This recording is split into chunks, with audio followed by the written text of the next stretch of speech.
Hypocrisy. Hey, what's up, guys? Welcome. Where's my Welcome to Law-Splaining the Interwebs. I'm your host, Nick Rekieta of Rekieta Law, a small law firm in central Minnesota. And nothing is set up right.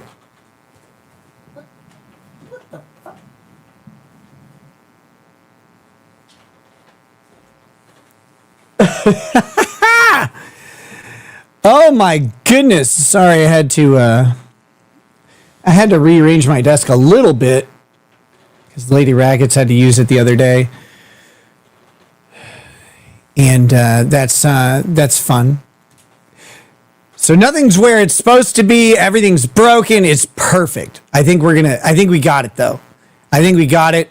Big shout out to the Rumblers. Big shout out to the YouTube audience. Tell your friends, tell your family, don't tell your pastor or they'll turn you in for using cocaine. No, I'm just kidding. I think that was me. That wasn't you guys. All right.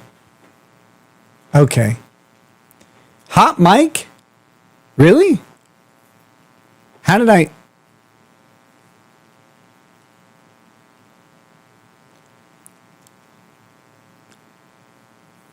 Does it... Wait, is it like super loud for you guys? I don't know. I'll turn this down. This is a little high.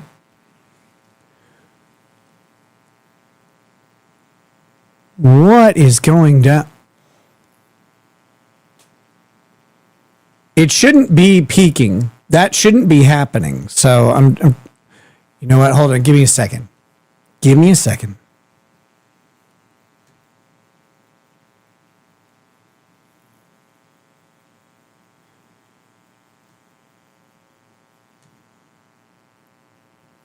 Trying not to kill you guys. What the fuck is going on?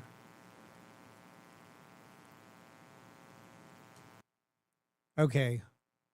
Hopefully this will fix it.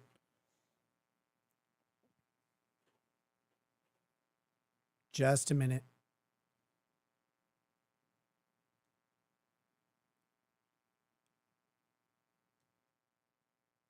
Okay. Sorry.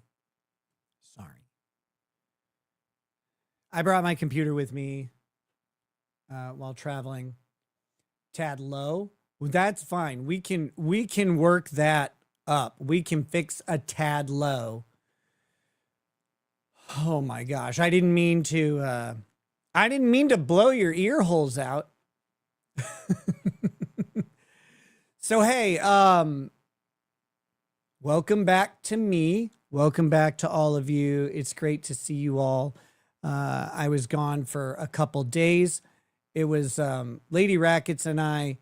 It was our 22nd anniversary, 22nd year of being married together to each other or whatever, 2 days ago, the 24th.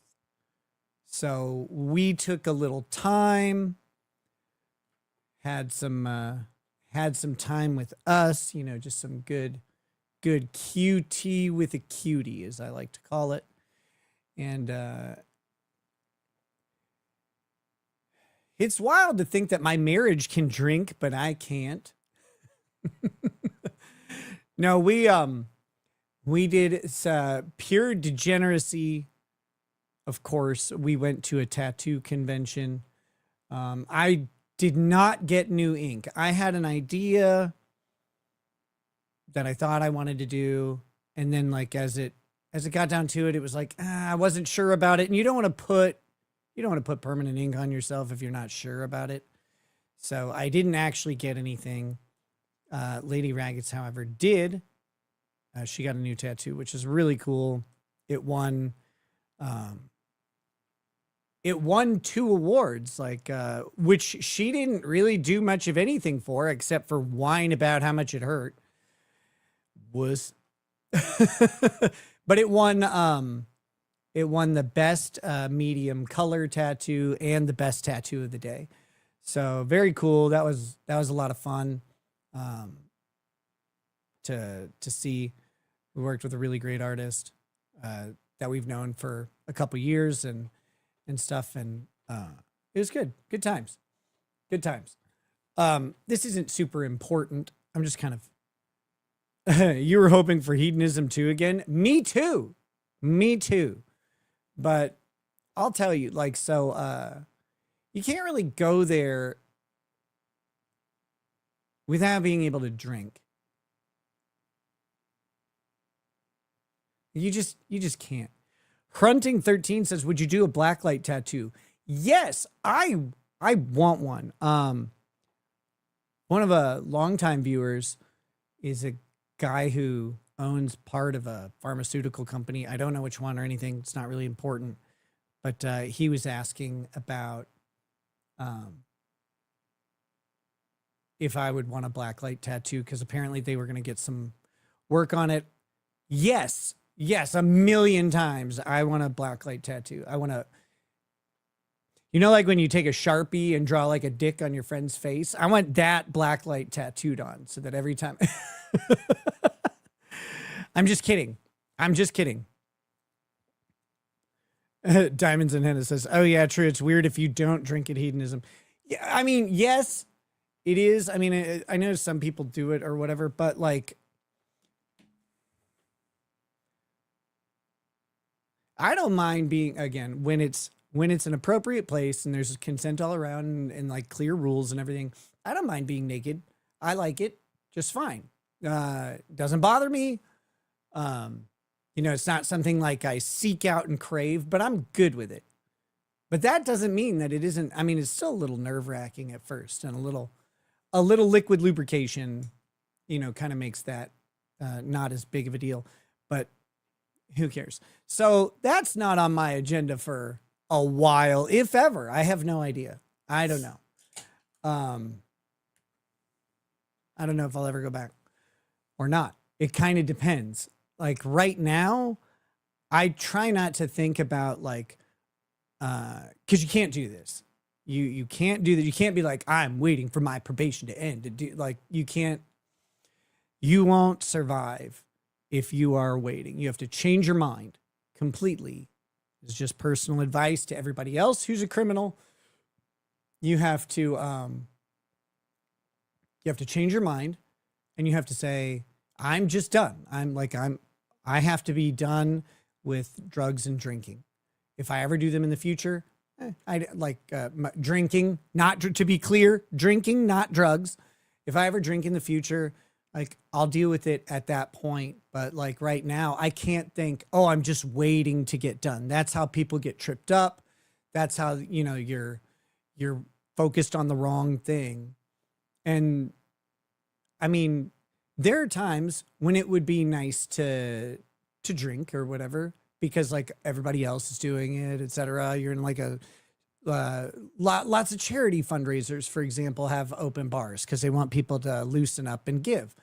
So it's like, it would be nice in those circumstances to be able to drink along with everybody else. But other than that, like I'm not sitting here craving liquor or fiending about it. And so one of the big changes I made, which is, in my opinion, it's one of the hardest changes, or the hardest thing about like these sudden changes, is you have to just kind of change your mindset. And that means that if there was an activity you did while you were not sober associated with non-sobriety, like going out to clubs or going to certain places or resorts or whatever, you have to cut those out. Those have to go, or you're going to torture yourself because you like feel that psychological association. So, hopefully none of you ever have to deal with that. Like, because personally, I believe that the most effective way to sobriety in a meaningful way is by personal choice. Someone says, I want to get this out of my life. And I encourage people who want to do that to do that, take those steps. I think that's great. Forced sobriety can be effective, but it's hard to say if it's like genuine because you don't know. Like I'm under rules. I can't do this. Like, I cannot drink. I will go to prison for 2 years if I am drinking. So I can't do it. Right. So for me, that's not like a choice. I didn't go, man, I need to reform myself. Someone said, you're done for now. And if you fuck it up, it's really bad. So you just don't do it. But I have no idea how I'm going to feel at the end of it. So I don't want to think about it though. Like I don't focus on it. But that means that certain places, like a place like Eden, I can't go to that. I can't go to that. There's liquor everywhere. Everything has liquor in it. The pool is rum. I'm joking. It's not rum. It's mostly black people sweat and bleach. Those two things. But anyway, no. This is all in good fun. We're having fun. Speaking of having fun, we're gonna get into this really pretty quickly in just a minute. We are going to listen to a space. Well, it's the Spaces, but it's being simulcast to YouTube, which is nice. It's being simulcast to YouTube, which is very helpful for us because the Twitter Spaces thing, like I don't think you can start it from the beginning unless it's over. So it's nice that it's on YouTube because we can go back to the beginning. But this is one of my new obsessions is this guy. He's covering the Tyler Robinson trial. His favorite words are Fed slop and and then a bunch of other words that he doesn't understand. So, like, have you met those people? They don't. This is not a criticism, by the way. This is not okay. It's going to turn into a criticism, but this first part is not a criticism. People speak at different language levels, right? Depending on your education, your upbringing, your surroundings, your employment, all of those things. I speak at a weird place because I combine a lot of meme language and slang, like I'm a Zennial or a Zoomer or whatever. And I combine that with some legal terminology from time to time. And then, postgraduate speech on some subjects that I know really well, typically like English or whatever. But like, so I have this weird mix, but because of what I do, but people speak at different kind of levels naturally. Some people feel a need to try and elevate their speech for certain circumstances, but they're not actually equipped for it. And that is not a criticism. Language is geared around how your brain processes information, like a lot of things. And there's been stigmas around how people speak and accents and dialects and stuff that they reflect on intelligence. And they might reflect on some measures of intelligence, but that's because of how, like, we've decided to measure intelligence that way. It doesn't actually indicate how smart or astute someone is just because of how they speak. Some of the smartest people in history have spoken very plainly and at a late middle school to high school level, because that's what they needed to do. It doesn't have anything to do with their expertise or experience or anything like that. But some people will try and elevate their speech because they're insecure or nervous or something. And so they will use words that they don't understand all the time, and they'll throw them in. And it's like, that's not what that means. That's not what that means at all. This person is like that. This person is like that. And this is a diligent denizen. He's been following the Tyler Robinson, situation. I don't even know what it's a situationship, I think, between Tyler Robinson and the government, where he is going to go on trial for the murder of Charlie Kirk. not Baron Coleman, but and not Ian Carroll or Valhalla VFT. I mean, those guys fit into it too. Baron Coleman has a doctorate degree, right? Just like me. He's a Juris Doctor. I haven't listened to enough of him to know his whatever, but I would assume he speaks at a pretty high level when he needs to. The problem with Baron Coleman is I can't figure him out. He is, I have to assume he's just lying because he should know some of these things better. And he doesn't demonstrate it.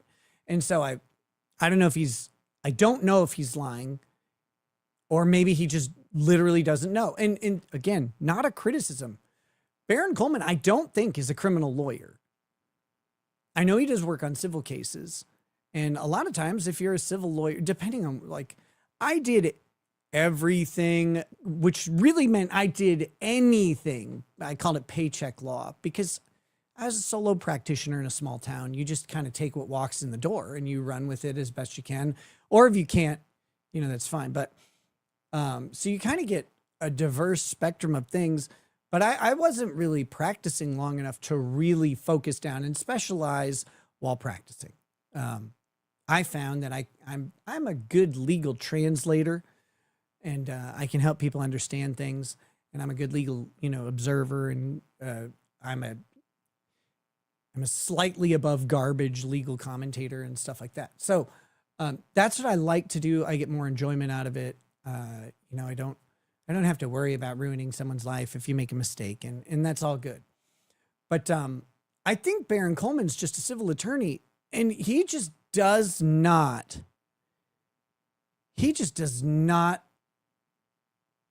seem to understand criminal law at all. Jim Tells You says, is this going to be a Tard stream? Yes. That's why I said it's Sunday Slows. It's a special Spaces. Now, I would not have even known about this. I wouldn't have known about this at all. But someone sent me a link to the Spaces, and they said, "Hey, this Diligent Denizen guy is talking about you." And I was like, "Oh, okay." But by the time I clicked in, he wasn't talking about me anymore, which is fine. A bit rude, if you ask me. I'm pretty important. But he wasn't talking about me anymore, so I just I was like, whatever. And I was just sitting there listening to it. Lady Raggets was messing with something. I'm not even conscious of what she was doing. I think she was just organizing. We just got back today, so I think she was just kind of organizing her stuff. And I'm sitting there listening, and I'm just I'm screaming internally. And then of course I very calmly say, "Can you hear this fucking guy? Like, can you hear this shit? This is not smart." So it's not great. It's not great. That's what we're gonna say about it.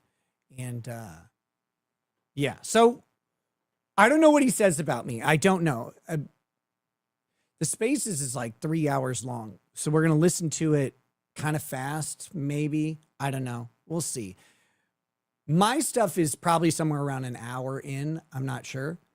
And well, what I want you to hear, though, is these people. These people. Neurodivergent. You're right. I've completely forgot to.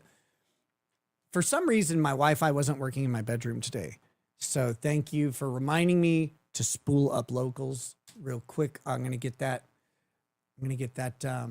set up, and then we'll get started once I get locals up and running.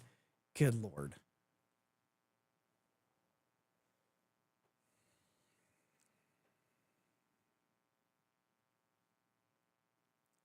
Groomer of women.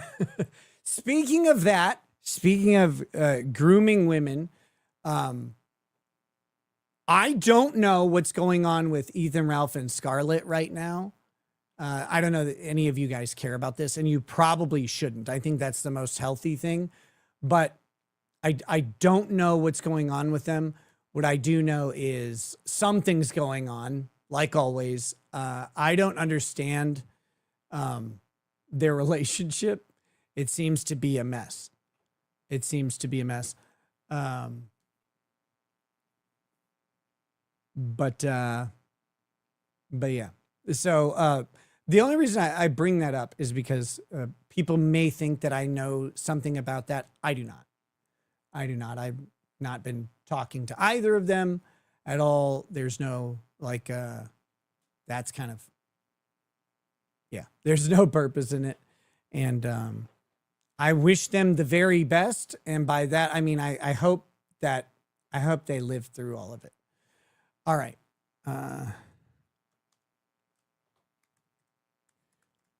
Let me just write this up. I am currently alive. No.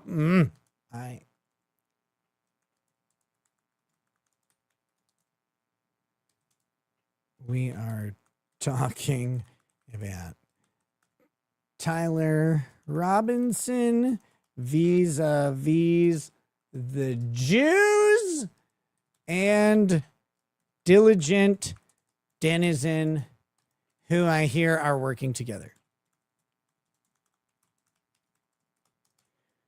Get in here and listen with me to something truly phenomenal. I mean, like, I figure I can say that I think that I hear the Jews and Diligent Denizen are working together because everything he says is bullshit. So why can't I say bullshit? Is that how that works? No.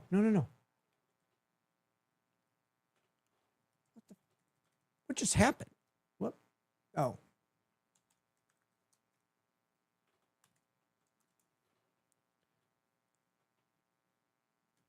I think that's right. We'll also read super chats. And look at this. We got a super tip already, too.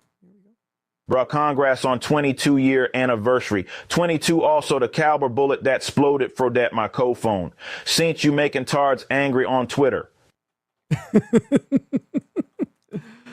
Oh my gosh. Guys, like look.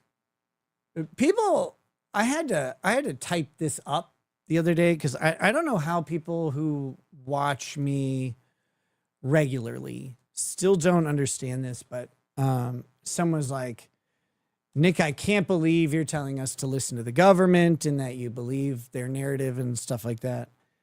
And people misunderstand, and that I don't want people to listen to X or Y or Z.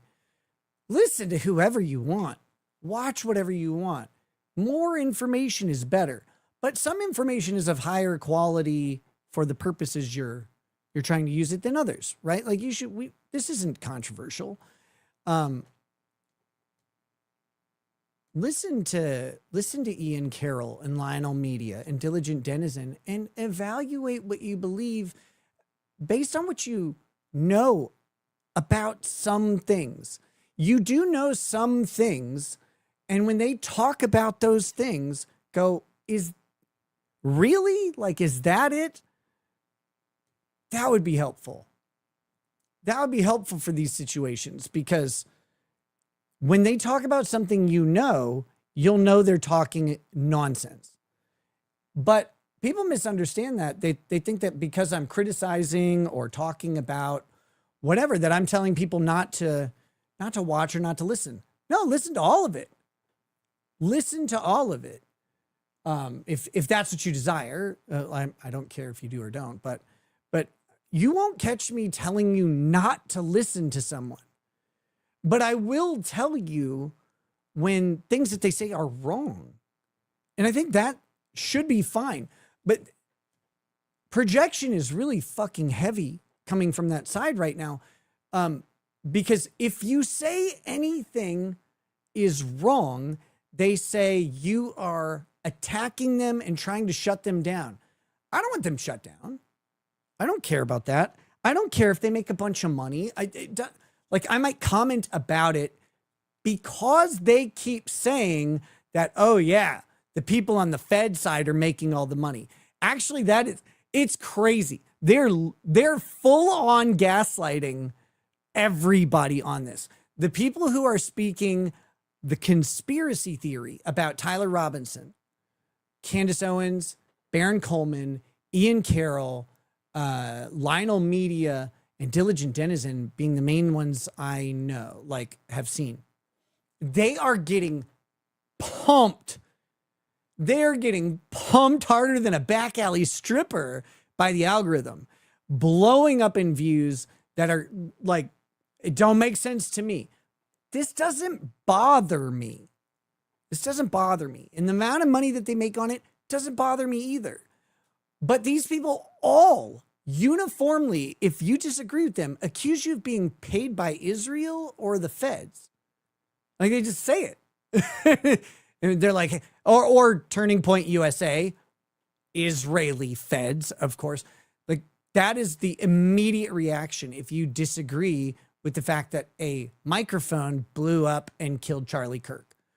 And it's like, but that doesn't make any sense. Like, because physics and logic and reason and a bullet and all that stuff. And you can explain for days a bunch of facts, and they're like, but what about this? And you're like, so what about if something didn't happen, happened? Well, yeah, if something else happened, then that would be different, but it didn't.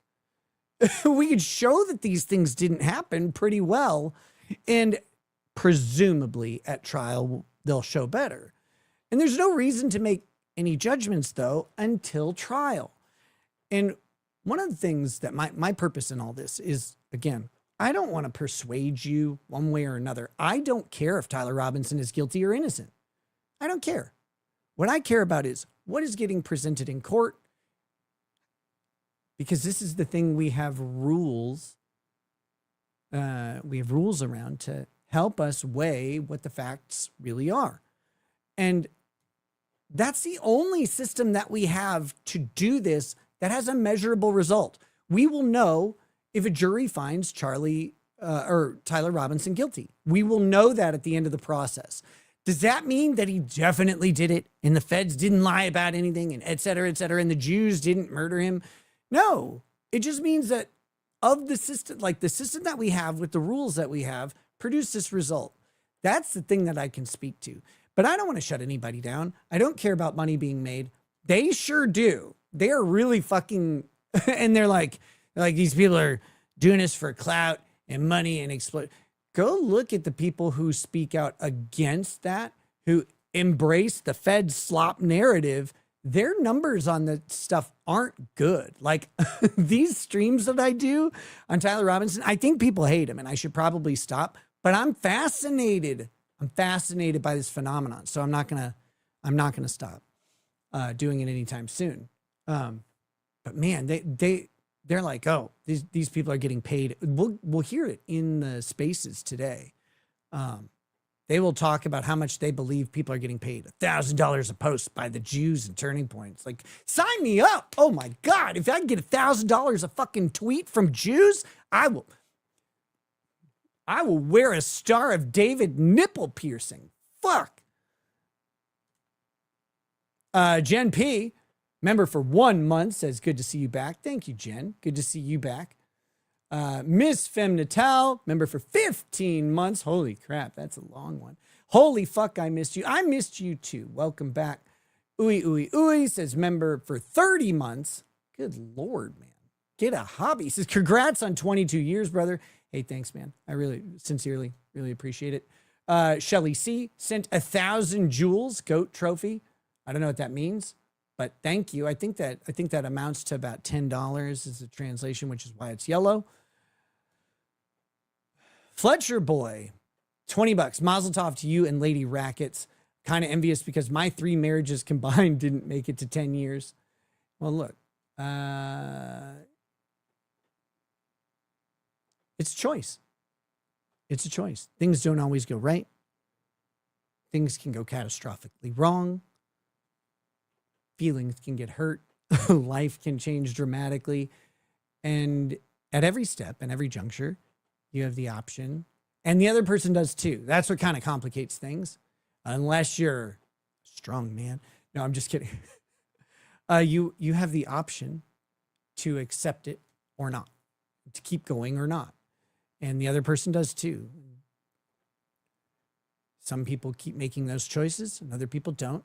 And I'm not here to judge anybody's reasoning, you know, like life is for us to live in the way that we choose. And it's, you know, it's not always the easiest decision. It's not always the clearest and most obvious decision. And, you know, if you choose wrong, it's only wrong forever. So, so it's tough. And, both choices, staying married, not staying married, they have serious implications on what you do for the rest of your life and how that goes. And it's all like, we're all rolling dice here, right? But my personal philosophy is try and find someone you enjoy the adventure of life with, you like spending time with. And she and I have pretty consistently liked spending time with each other for 22 years. There have been some moments, and there have been some periods that were a little longer than moments that were kind of rough. It happens. But you just, you know, for us, it's like the good outweighs the bad. Even the times when it seemed like it really wouldn't, it did. The good always outweighed the bad. Hoppy, 67 joules, 6'7". Thank you for bringing childhood memory into the chat. I appreciate it. Official Chris Tony sent 10 joules. Thank you. I don't know what that means. Art the Clown says haircut fund must begin. Donate people. Yes, start a GoFundMe so I can commit GoFundMe fraud by never getting it cut. Right Wing Extremist says the saying was they didn't take the red pill, they took the whole bottle. Since COVID, a lot of normies took the whole bottle. Yeah, COVID really and that's, you know, that's one of the things that kind of goes into all this. People say, well, what about like COVID? Did you trust the government then? It's like, well, no. I could look at facts and see that they weren't lining up to a specific narrative. But that doesn't mean that everything that ever happens is a conspiracy. A lot of stuff might be, maybe none is. I don't know. We just try and discern it based on what we can see, what is presented into systems that have those checks that allow us to make proper decisions, right? Emmy, member for 6 months, is happy anniversary to you and Lady Rackets. Thank you. Thank you. Is it M-E or M? Probably just M, because you're not a child. Mike Milichek, happy anniversary to both of you. Wife and I are at 31 years. Congratulations.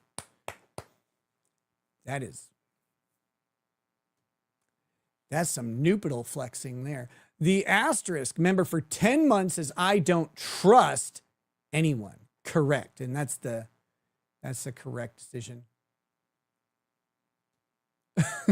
Melissa Jane says, agreed, this homeless look isn't working for him. No, look, my hair girl left. She left me. She moved to hours away. And I think she's cutting kids' hair. Like, I completely ruined her, I guess.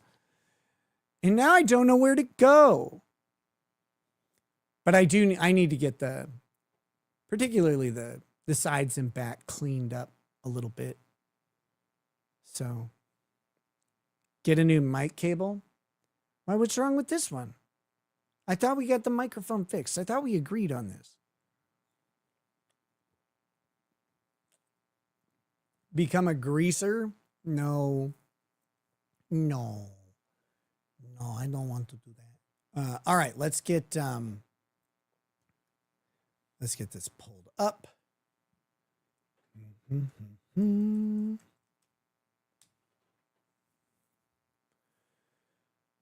Oh my gosh.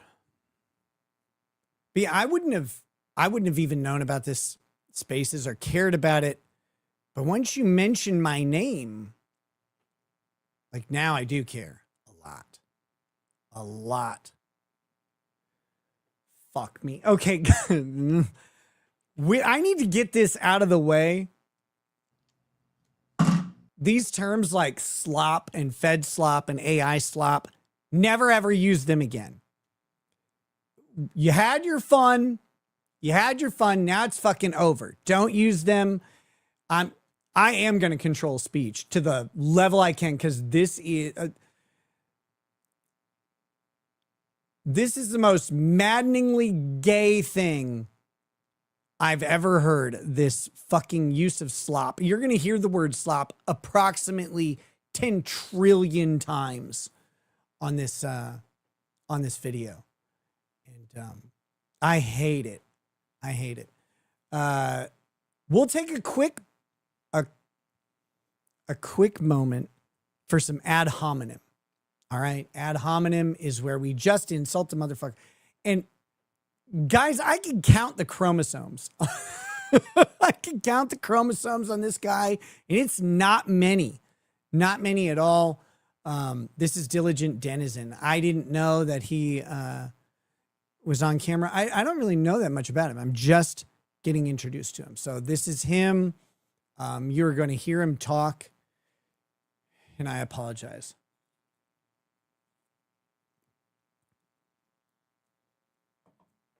But that's what we're doing. This is what we're doing today. So without further ado, we're going to do this. And this is meant to be a chill stream. 200 Watt says, happy anniversary, Nick. Can I get a Rumble follow from you? Yeah, brother. I'll try and remember to do that. Absolutely. Wait a minute. Wait, what's going? Why does he have his phone up there? Miss Elephant says, this is my slop. Happy anniversary. You know, elephant slop is disgusting. Danny Extreme says, happy poop. I did have a nice poop. All right. What is up, everybody? What is up? I don't know. Let me get that going. Hopefully, conspiracy. Hopefully they can hear me over on X. Let me make sure. They should be able to hear me on X. Good. All right. I think they can. Sweet. What up? All right. I think I got this figured out. YouTube, can you guys hear me? What's up? Can you guys hear me? I'm going to pause this for just a second. So real quick, I have to digress real quick into the Odyssey, because this is another thing. I fucking don't like the movie The Odyssey. All right. And there's a lot of commentary about it right now, and it's almost universally retarded. It's really frustrating. It's really frustrating because I love the Odyssey. I love the story. I am not an expert, but I know the story fairly well. I've read it a whole bunch of times over the past 30 years. And, you know, there's a lot of storytelling in it, but it's not from today. It's a story from 2,800 to 3,000 years ago. And it's lasted this whole time. And now we find out that Christopher Nolan took out what some people would say is a non-essential scene in the movie at the end. After he kills all the suitors. In the movie, he doesn't, by the way. In the movie, some of the suitors kneel before him and he spares them. No. Nope. He was so fucking tired and mad by the time that he gets home and he sees these people just pillaging everything he owns, ruining everything he's built. He kills all of them to a man. In the movie, he's like, well, you know, this guy kneeled, so he gets to go. No, fuck that. That's gay. But here's the other thing that happened. 12 of his maidservants were fucking the suitors. But more importantly, those maidservants were betraying his household. They were passing the suitors information. They were giving them access to stuff. It was a betrayal. And the 12 who betrayed him get named. And those bitches get hanged by Telemachus. Odysseus has Telemachus hang the hose. That's what he does. And Christopher Nolan left that out. All of the adaptations of the Odyssey, all the film ones, which is like, there's like one, Armando Sante, and it's great. It leaves it out too. Now, that was a made-for-TV movie, not a rated R film, or a made-for-TV two-part miniseries in the 90s, which if you remember TV in the 90s, you couldn't say shit on TV yet. You couldn't say shit on TV. I remember when shit was allowed by the FCC because South Park did an episode where they said shit like 170 times. But prior to that, so yeah, you couldn't necessarily have a bunch of women getting hanged one at a time or all together, whatever. You couldn't do that on TV. You had to be a little bit more discreet. But nowadays, because FCC rules don't apply to streaming services and stuff like that, or they have different application or whatever, the broadcast rules are largely dying because everything's either cable service or paid subscription service. And they didn't have those restrictions, right? So now we don't have to worry about not showing this stuff, but whatever. The other adaptations don't have it in there.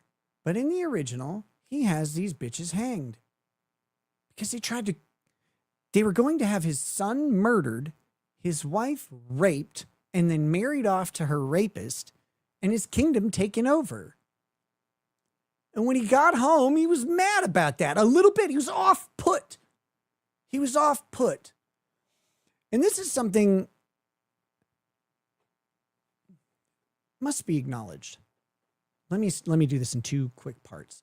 Christopher Nolan took it out because he said the ending was too grim and misogynistic. Too grim and misogynistic. Now, it doesn't matter, like with Helen getting her eye cut out by Menelaus, which is not in the story. Like that, and like him mistreating her, that's not it. That's not in the story at all. But that's not too grim and misogynistic. That's just fine. Probably because she's black and Christopher Nolan doesn't like the Africans.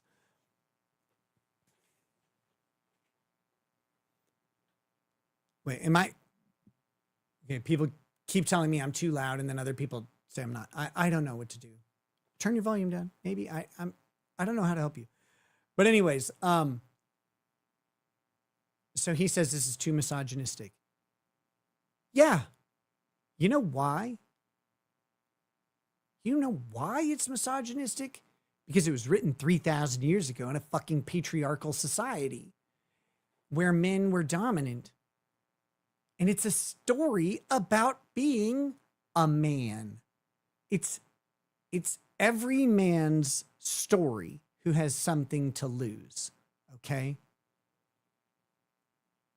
That's the Odyssey. The Odyssey is a story of every man who wants to build something,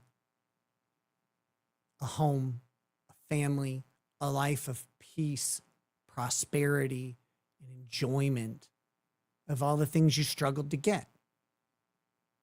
It's different. There are different metrics of it throughout the ages, but the basic drive of men throughout all of history is the same. Build a family, carry on your legacy, build a home, earn yourself some peace.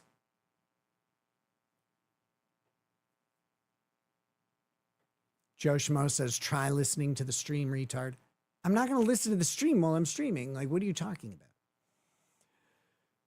about? But this is a story of men throughout all of history. It gets told a little bit different, but it's a common theme. And it's the story of the weight of every single choice leading to different interferences or boosting of those goals and those purposes. But it's a quintessentially masculine story because of course it is. Women aren't even important.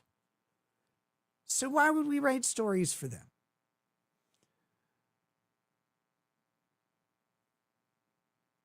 People keep telling me that, like, oh, well, if we watched Odysseus come back and hang a bunch of women, that would, like, lessen his character, people wouldn't like him. And it's like, but that hasn't happened for 3,000 years. Like, that's been a part of the story the whole time.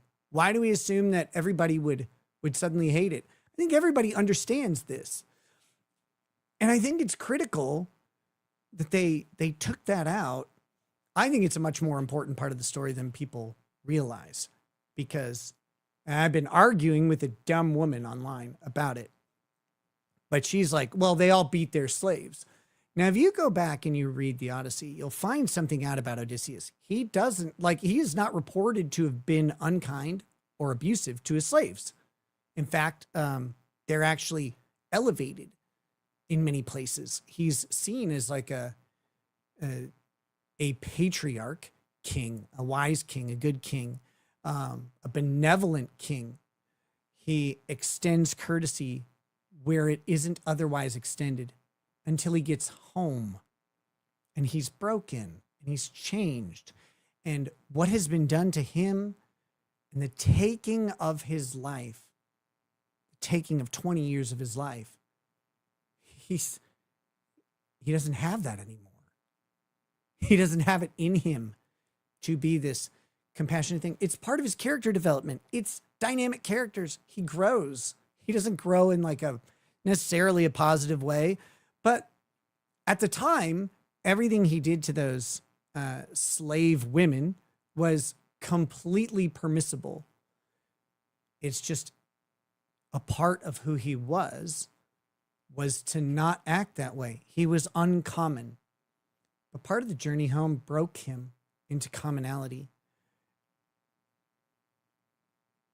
And in other parts, he remains uncommon, even elevated to heroic levels, right? But in this, he goes to commonality. He's tired. And if you're not like, I know women, please don't misunderstand. I know women can empathize. You tell us about it all the time. I know women can empathize and understand these things. Men don't need to understand them. This is how we are. It's how we've always been. It's a critical and integral part of being a man. So we don't have to question this. I mean, a lot of the soy-filled retards on Twitter have to question it because they don't like, I don't know.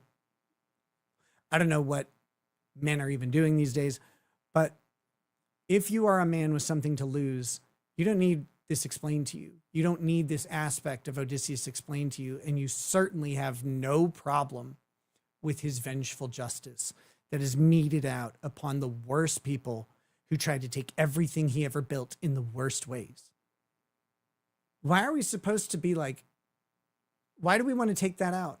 Why do we care about some sort of modern sensibility when we're telling an old story? When you do that, when you take out the fact that he was good to his people and they still betrayed him, and then he was done being good to them. He offered them a courtesy that was not required of him. He went above and beyond, and they abused it. And they tried to take his life, his wife, his son's life, and his kingdom. And he didn't have time for that shit anymore, and they're all dead. Good. Fuck them. That's masculinity explained. We don't do that anymore. We've surrendered that primal need for vengeance and protection to a government. We've decided there's a system that can handle this maybe a little bit better. It can maybe tone down the ability of powerful people to over-exact justice, and it can rise up people who wouldn't otherwise have access to it and give them the opportunity to have the same things. We decided that. We created a system of law, et cetera, et cetera, et cetera. It's part of societal evolution over millennia. But to take that out is to misunderstand humanity. And that is the problem with the Odyssey. It misunderstands all of the humanity, and it tries to tell some modern PTSD war story that no one needs. Go watch any movie about it that's set in modern times. Stop fucking with classics. They're classics for a reason. You don't have to be 100% faithful to every nuance of the text, but you should definitely be faithful to what the story is about. This is not a feminine story. It is a masculine story. It is a story of brutality, of suffering, of sacrifice. This man was promised by multiple goddesses endless pussy, pineapple, and hammocks for eternity. Immortality with a poon kicker was offered to him by Circe, by Calypso. And he turned those down to go live his mortal life that he had built to get back to his stuff, his thing. That's so fucking important. It's what makes him who he is. It's critical to the character, and it's also critical to what men are. Anyway, sorry, rant off. I don't want to do whole shows on the Odyssey, although I think I might bring on Sargon to talk about it because I love that man. I love that man. And he hates, when I first asked him, I was like, hey, you want to do a show on the Odyssey? He hadn't watched it yet, but he seemed to give a tentative yes to that, once he'd watched it. Now he's watched it, so I'm going to reach out to him, and we'll do a show talking about it, maybe painting some stuff and all that. But yeah, it's been a long, I haven't talked to Sargon since getting arrested on stream. I've talked to him behind the scenes, but I haven't talked to him since getting arrested. And so it's been too long. All right. That's it. Rant off. Let's go. I got the space going. I got the. Joe Schmo says no shot you land Sargon. What? Do you you must not know. I used to do regular shows with Sargon and Az. Now I don't know about Az. I still love Az. I do. But he has not responded to me. So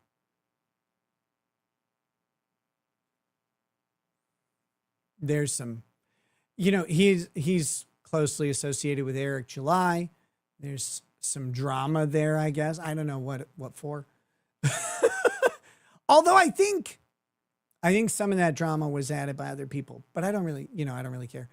I hold no grudges against any of these people, but I have not been able to get a hold of Az. I would love to talk to him about the Odyssey and other stuff. He's he was always a good friend. You know what he isn't? White bread ass niggas, man. He's not one of those. Anyway, okay, back to this. Thank you for hearing my TED Talk. Flies High gave 2 jewels. This is a new thing. StreamYard is showing the jewel donations now. All right, here we go. YouTube going. Hit the like button. Repost the space. Let's get in there. Why are you crying, Coyote? You're always sad, bro. Miss Jessica MB1 says, Nick, you should have both Valhalla and myself on at some point. He's an Iraq vet, and I'm an Afghanistan vet with ketamine infusion experience. I've never had a ketamine infusion. I recreationally did it in my nose. And I also sometimes would take it kind of just swallowing a pill. But then ketamine therapy that I'm on now, it's not very often, but it's horrible. You have to put it under your tongue and hold it for 15 minutes. And ketamine tastes like metallic cock. It's awful. I came in. I was like, "What the fuck is going on?" I mean, there was nothing. It was no noise. I thought you stopped. I thought you went over to YouTube for a sec. I was fixing to fucking call out Nikita. Okay. All right.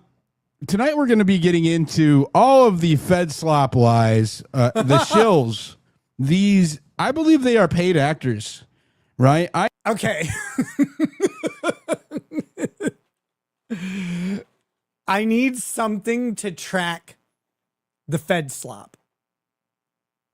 I need is there a Fed slop counter in the chat? Will somebody keep us apprised of the Fed slop count? If people want to do that, I'd appreciate it.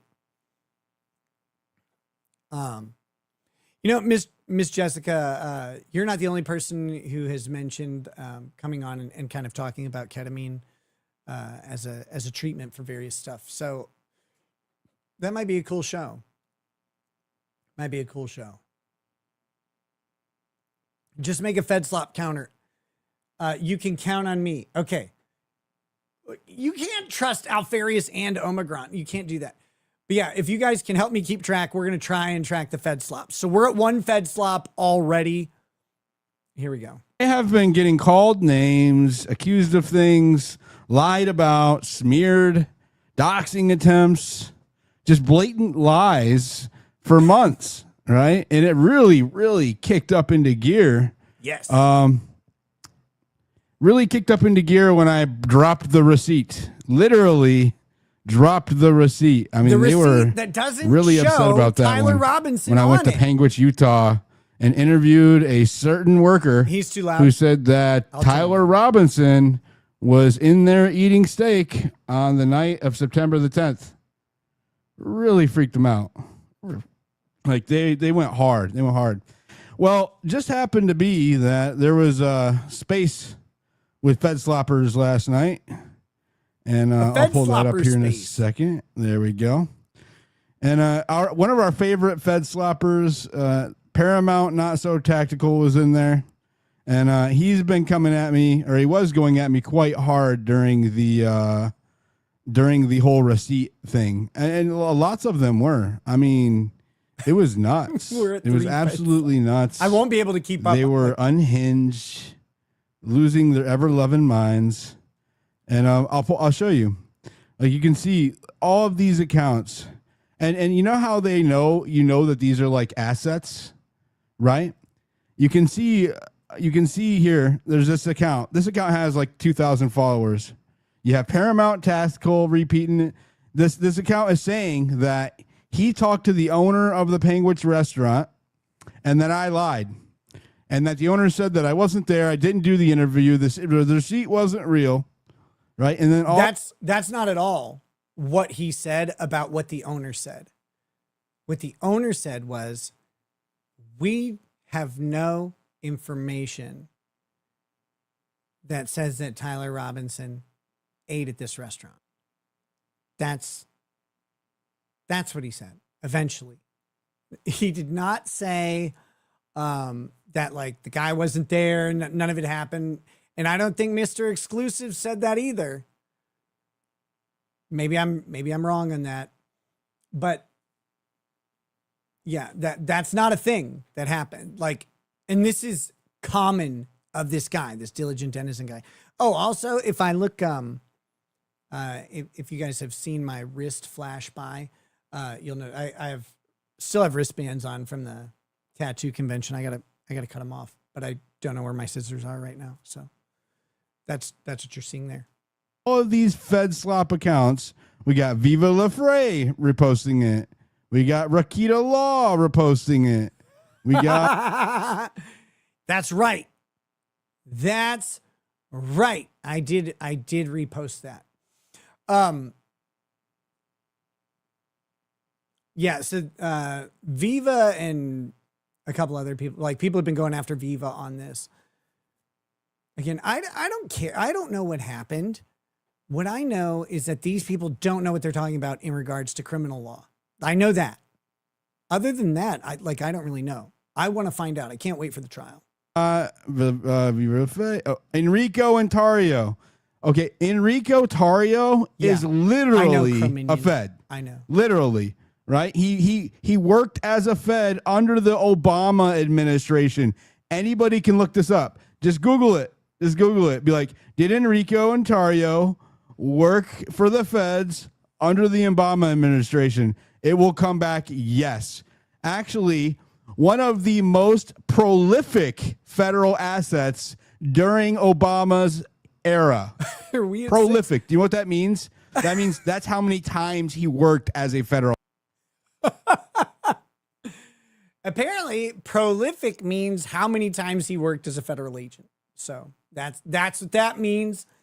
Thank God we have that. I'm going to try and keep up. I wish there was just a clicker I had that would do it. Whoops.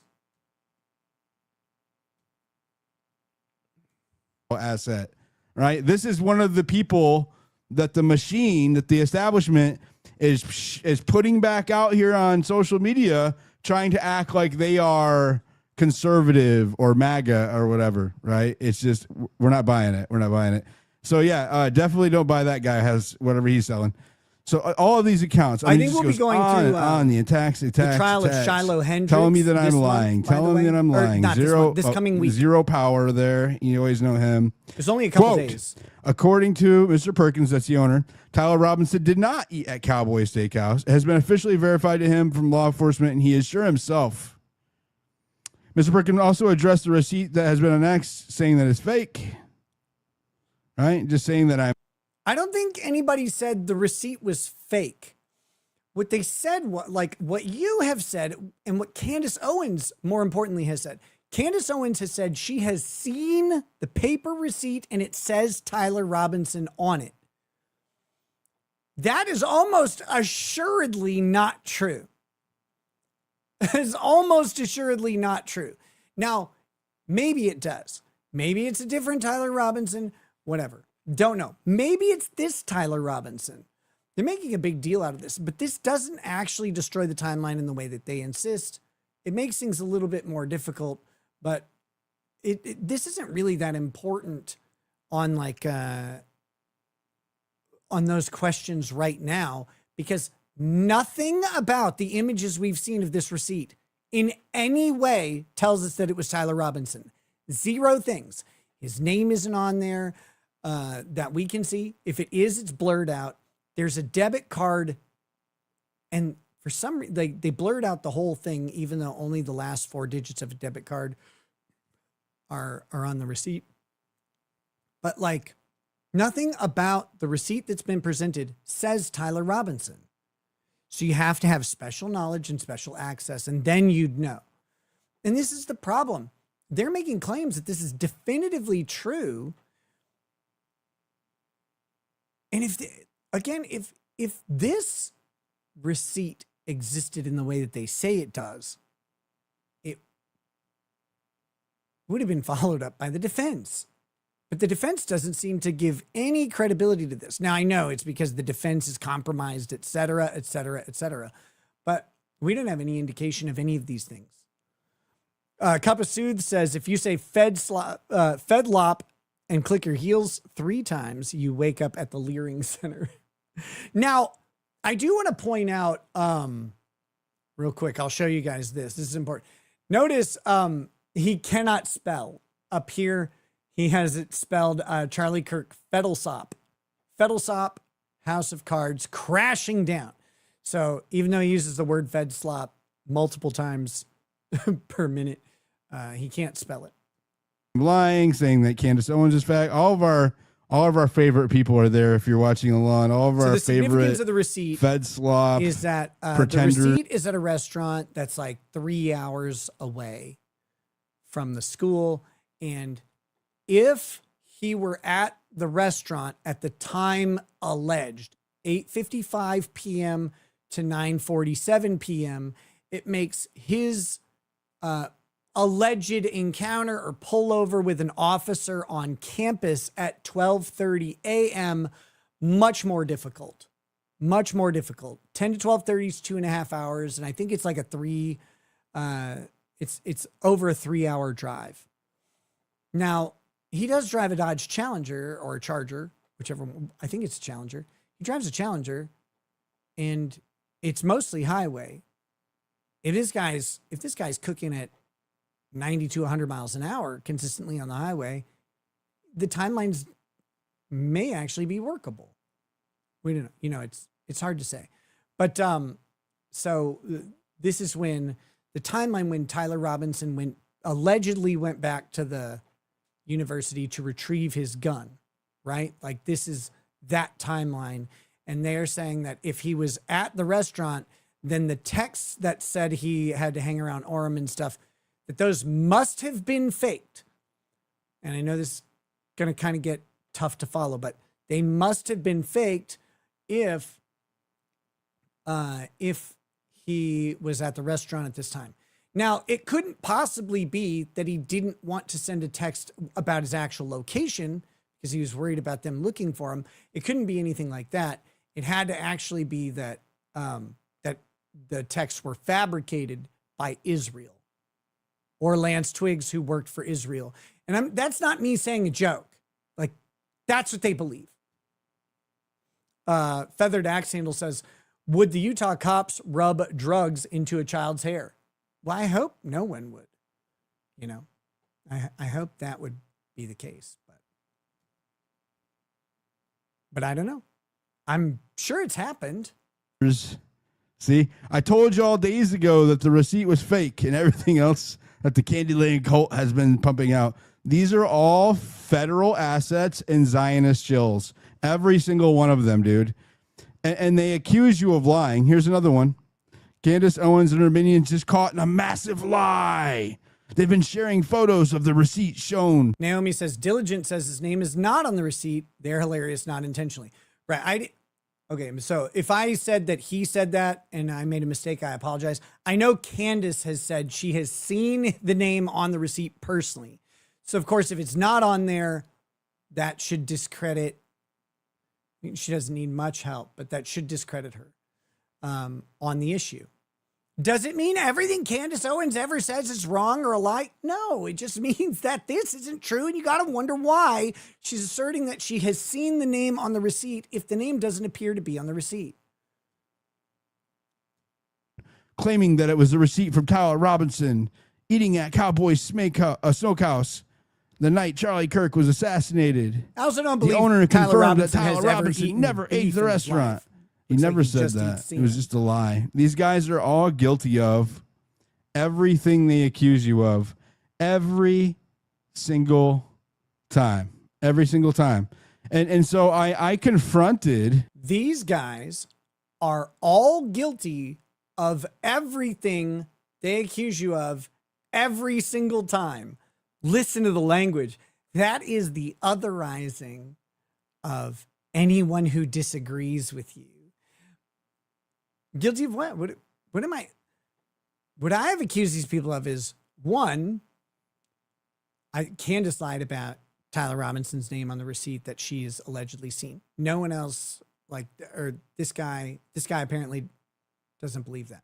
But all I've said is that receipt doesn't prove that Tyler Robinson ate there based on what we can see. And I asked, what is it that proves it to you? And I'll tell you what it is that proves it to him. It's that early on, back in January, the server, I think it was January. Was it January? Charlie Kirk was shot on the 10th of September. Early on, it might have been back in September even. One of the servers, once they released Tyler Robinson's photo and said, we believe it's this guy. One of the servers says, no, I think I served that guy here.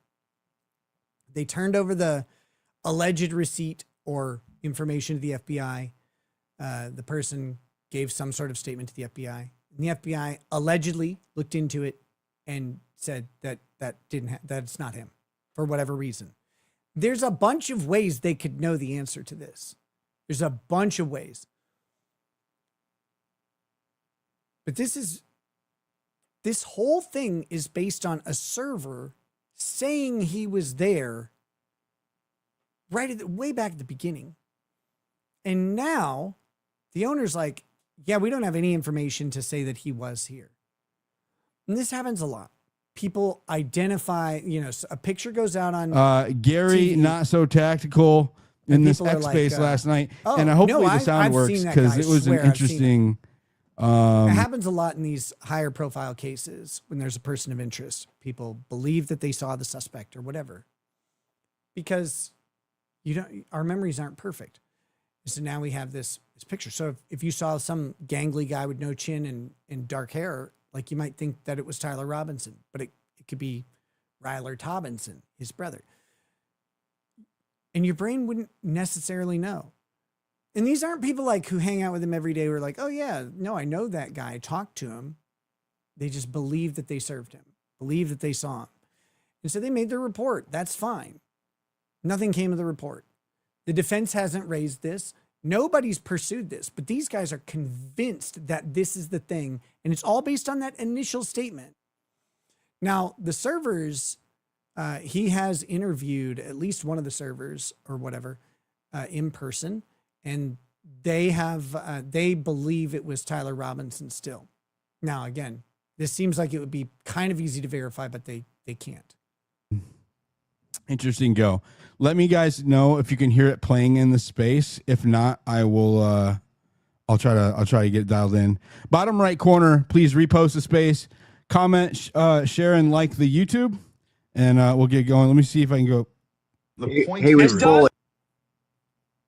Oh, over and hit him. Wait. Okay, so you can't hear it in the space, can you? Let me see. Let me see if I can get it going. It might be like doubled up for people on YouTube, so we'll see. By the way, everybody's saying that I need a haircut and my hair is bad and my hair caused the, Asiatic wars and all that stuff. At least it doesn't look like his, okay?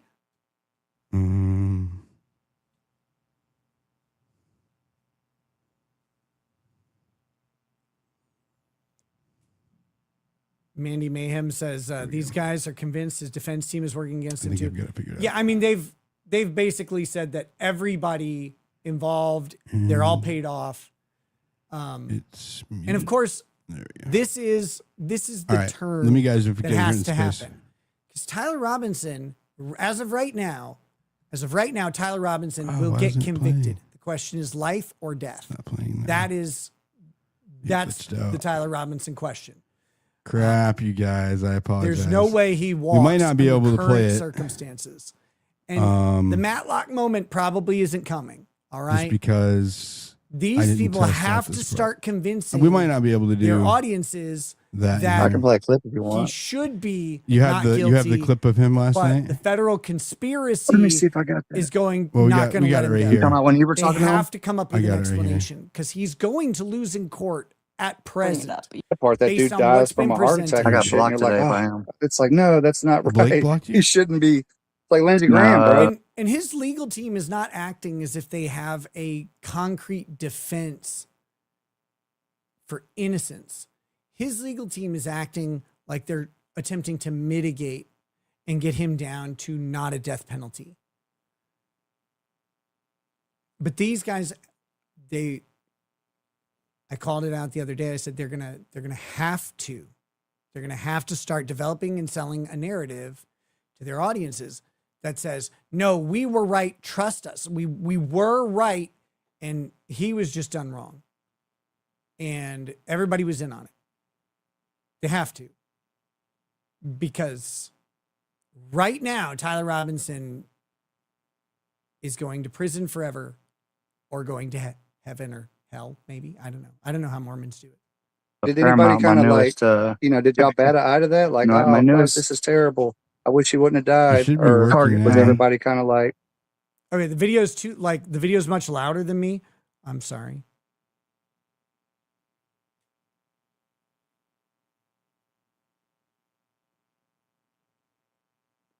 I'll try and work on this audio setup this week. okay, that's kind of, Can you I guys had hear to it? question myself on that one. It's just one less evil in the world. That's what I looked at. I was like, it's like Hitler dying. So they You've can got hear Gary it. They in can here. hear it in. Get into it. On Is this YouTube. something that And he exposed that they had been lying So the here whole we time. go. Property. My camera is Actually, low. let me try I'm this. not talking Okay, That about could you be a being doxxed. I'm bandwidth talking issue. about, I do you don't know. condone the behavior I just of said the I don't people condone that are anyone on your doxing space? Let me anyone. try this. Let me try this. I'm asking, like, the women is that why you emotion on your is that space. why is that why you They can hear it over took on a YouTube, slanderous but you post guys about can hear me it in and space. reposted it because you don't condone doxing anyone? That was your Am I a criminal. felon? Miss Paramount? Jessica, Am I a felon? That is Am I a your felon? criminal. That Am was I your a felon? criminal. I Am don't know. I a? I don't know. You don't I know. think you're a criminal. You You're a posted criminal. it. You You're a posted it. criminal. I can't play Am I? it. I Wait, can't are play you it saying while I that I have the have a space criminal going. record whatsoever? So I caught him right? lying like Do numerous I have a times. They can criminal hear record? over on YouTube. So Why am I getting muted? I mean, You Hold on a participate. second. I'll tell you what's. participate in all Hey, of the Dilly, is it behavior okay that if I you're say crying my about what I got to Candace say real Owens quick? doing. Go ahead. You do yourself. Well, no, hold the on. insinuation, and this is why you guys. Me on No. your own You're a timeline. liar, It is and what you why guys are you are doing, what you going. Why are you guys are talking doing, over me, bro? what you guys. Diligent. I don't follow you, You diligent. said I You you don't know said you exactly what you're guys. bro. saying. You said you guys. You said you Yeah, guys. there's That's plenty a of people in general here that statement. have. Aquatic Nomad. No, I'm not using a beauty filter. Thank you. That's beautiful. You're so nice. No, I don't have any like filters or processing or anything on my image. It's just me. There's plenty of people in here that have. 100%. All right, hold on. So Do you see the? Wow. I'll wait for a second so we can do the space. Go ahead, Luke.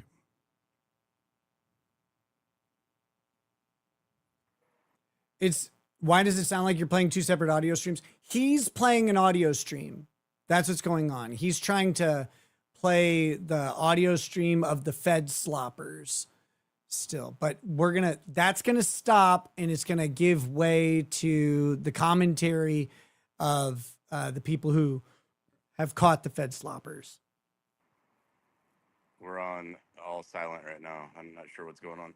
No, I just dropped because I didn't know what was going on either.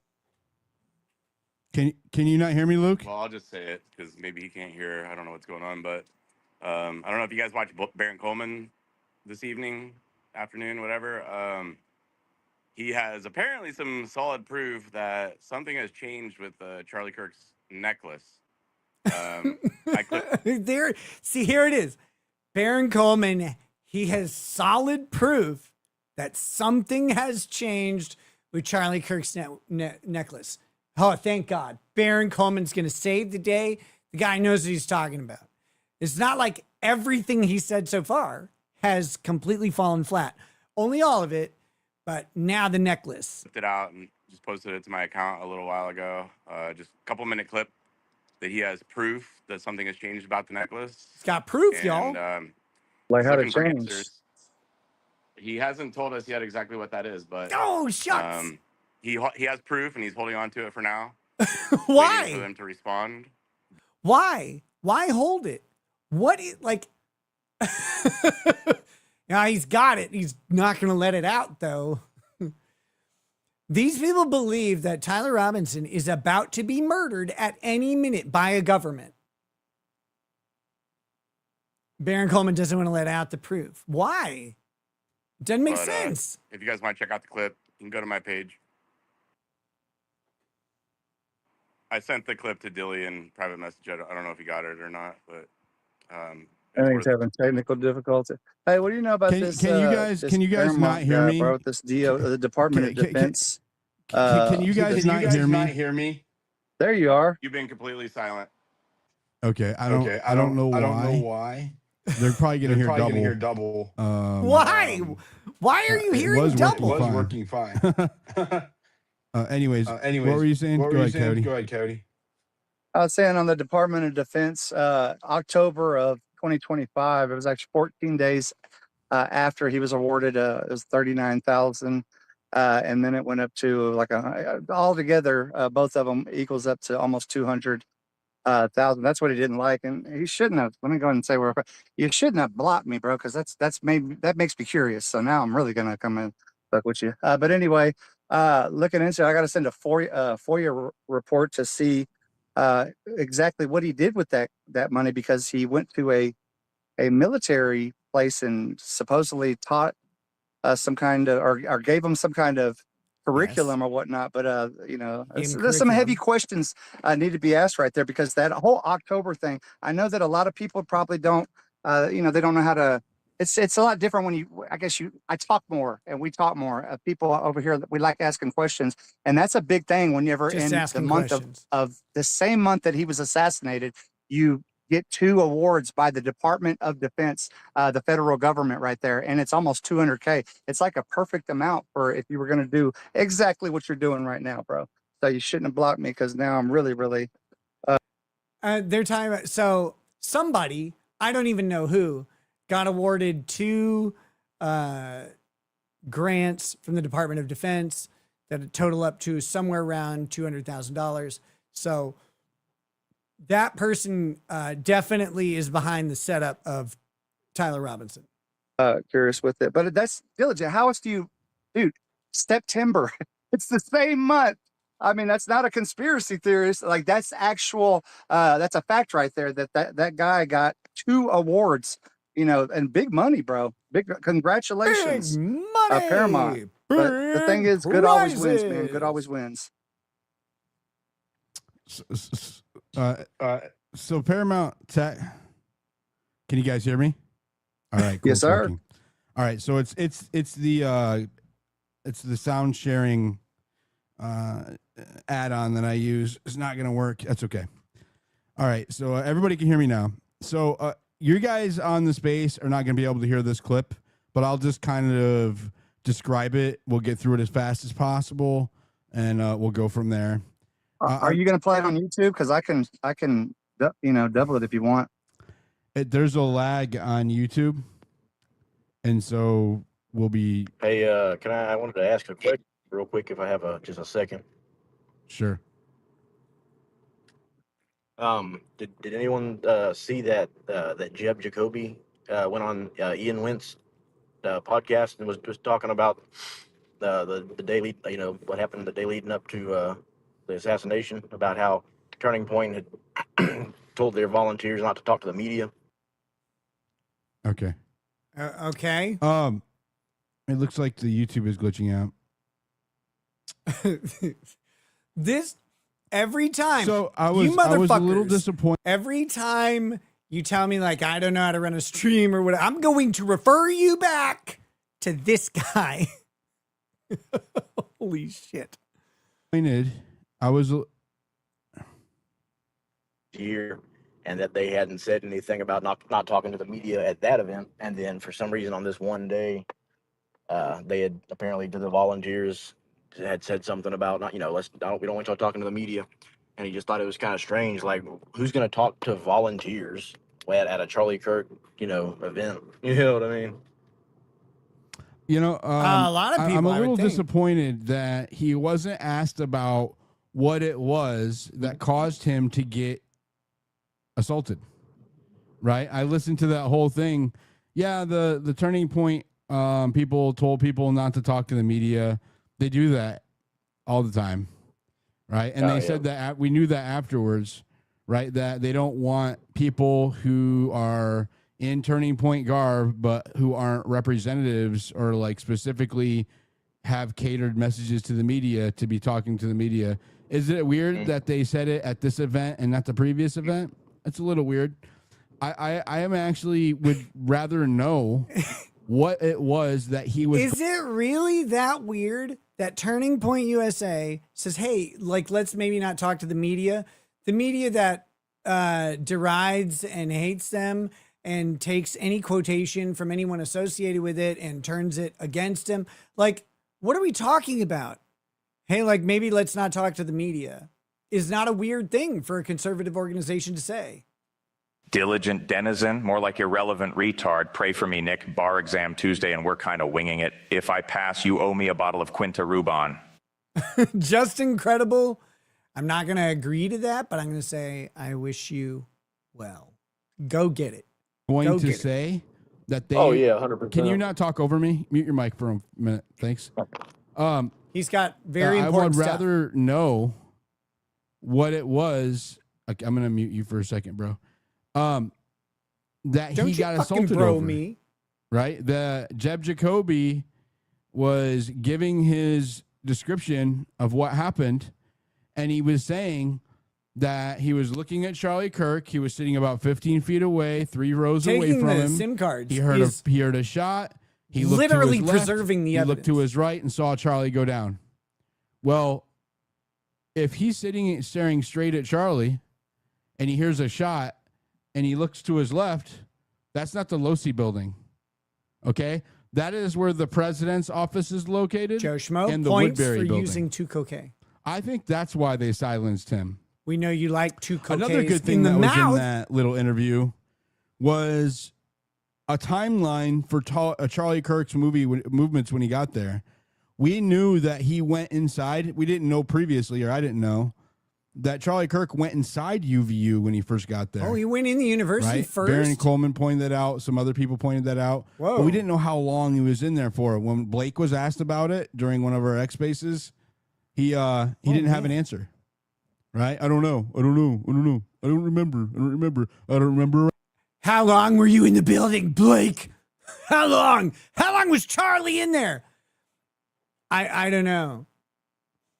I don't remember. Like I wasn't timing it. I don't know. How long? How fucking long? These people are so weird. 300-yard wing. Remember, for 9 months, just to clarify, these people are dumb. That's the bit.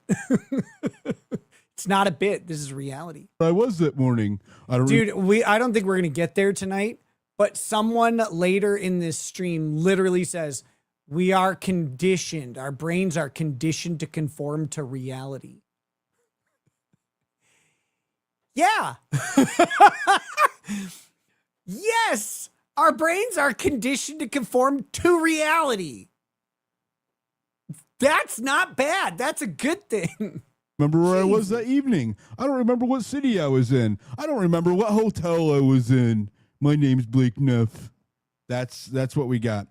So, anyways, we now know, at least according to Jeb Jacoby, that he was in there for 2 minutes. Jacoby. Right? So that adds to the timeline. Anyways, I want him to answer what he was going to say before he got interrupted. What were you going to say? I watched that interview with that guy that you're talking about that Ian did. And shout out for him for getting him an interview. But the most important question to me that didn't get asked, which was, what did you exactly hear? What did you exactly see? What direction did it come from? Because you said it came from Charlie's right, your left. That's when they interrupted you. You know, are you sure about that? How loud was it? Was it a gunshot? Was it a rifle? Was it a firecracker? He said it was like a loud snap, like a log snapping in the woods. Psh. You know, that's not a firecracker. That's not a 30-06. A loud rifle crack is loud. It's and it echoes, and it's an amphitheater. So okay, you fucking tard. It's an amphitheater, and the way amphitheaters work is at the focal point of the acoustics, the sound is amplified and carries out to the people. An amphitheater is designed for sound to maximally disperse. Firing from outside the amphitheater is not going to do that because the sound isn't there.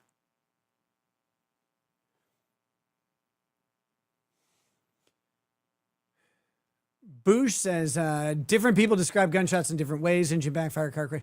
It depends on a lot of things. It depends on where you are relative to the shot. It depends on the velocity of the bullet and the size of the bullet. 30-06 rounds sound like a crack because they're supersonic. So they're actually creating a wave and then penetrating, giggity, that wave, and it creates a shock wave which has a sound to it. And that's the crack that people hear as the bullet goes by. That's the shock wave of the bullet. That sounds different than the bullet, than the firing pin igniting or hitting and causing the explosion in the gun. If you're by the gun, like, that's going to sound different than the crack of a bullet going past at supersonic speeds. And the size of the round matters, how fast it's going. All of this stuff changes these sounds. That's why people report a bunch of different stuff. If it's a subsonic round, or if it's a round that's lost a lot of energy, you may not actually hear it. Like, if it's going below the speed of sound, you're not going to hear the bullet go past. You'll hear the bullet hit something. It can sound like a snap. It can sound like a dull thud. All of these things play into stuff. Plus, guess what? People are not great at describing things in general, and they're often not good at all at describing sounds that they hear with precision or where they came from or any of that stuff. They're not good at it. They don't have to be. These are weird things. So they describe things differently. They have different impressions. Ask 5 people what a crack sounds like. They don't know.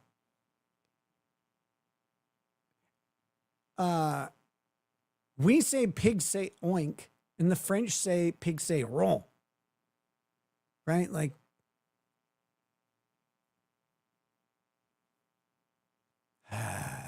feathered axe handle, the only conspiracy that happened was to me. I didn't say there was a conspiracy against me. You're probably joking, but I didn't say that.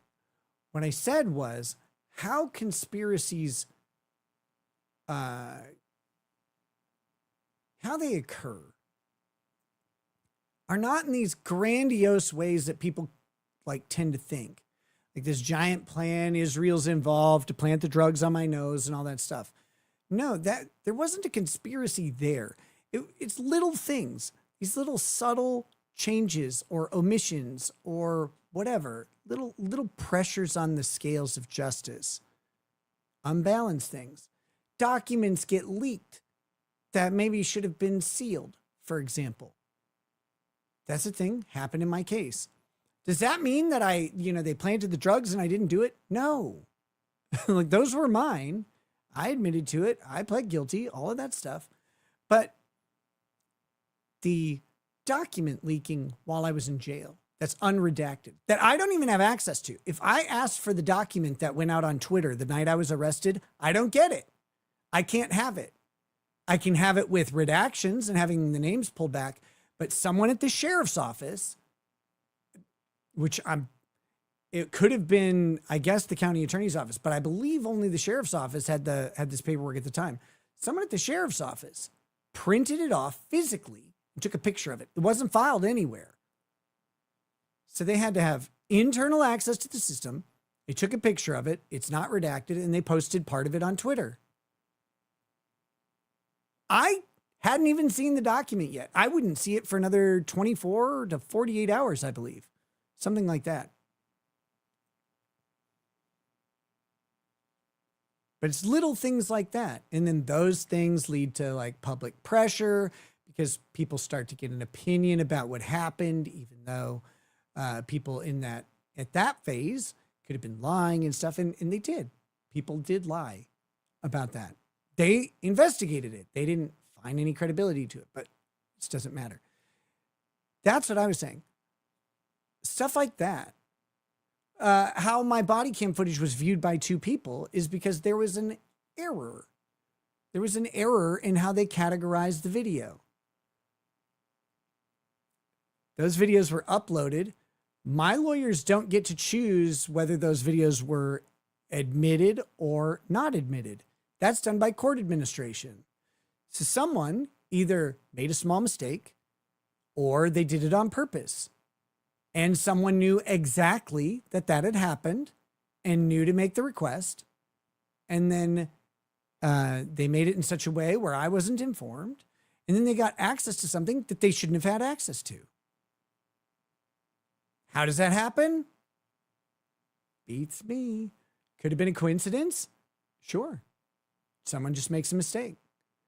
But it also could have been not a coincidence. You don't know. But that's what I was saying. I wasn't saying that I was the subject of some conspiracy. I was saying that there were certain acts that happened that were little things, but they didn't change my guilt. My guilt was mine.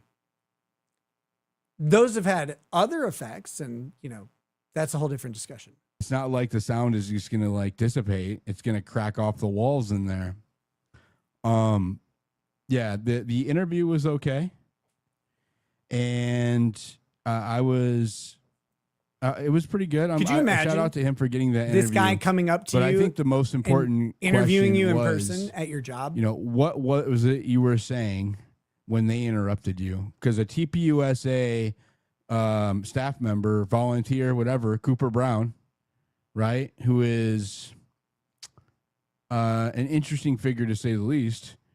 He come up and grabbed that kid, accosted him, physically accosted him, manhandled him, and shut him up. Yes. As that kid was telling his version of what had happened. And I want to know what he was going to say before he got interrupted. Why didn't you ask him? That question didn't get asked. Why didn't you ask him? Why don't you go find him? Anyways. All right. Let me get to this Fed slop. There's another Fed slop. I don't want to listen to it twice. So I will just describe for the space what's being said. Oh, thank God. And then we'll go from there.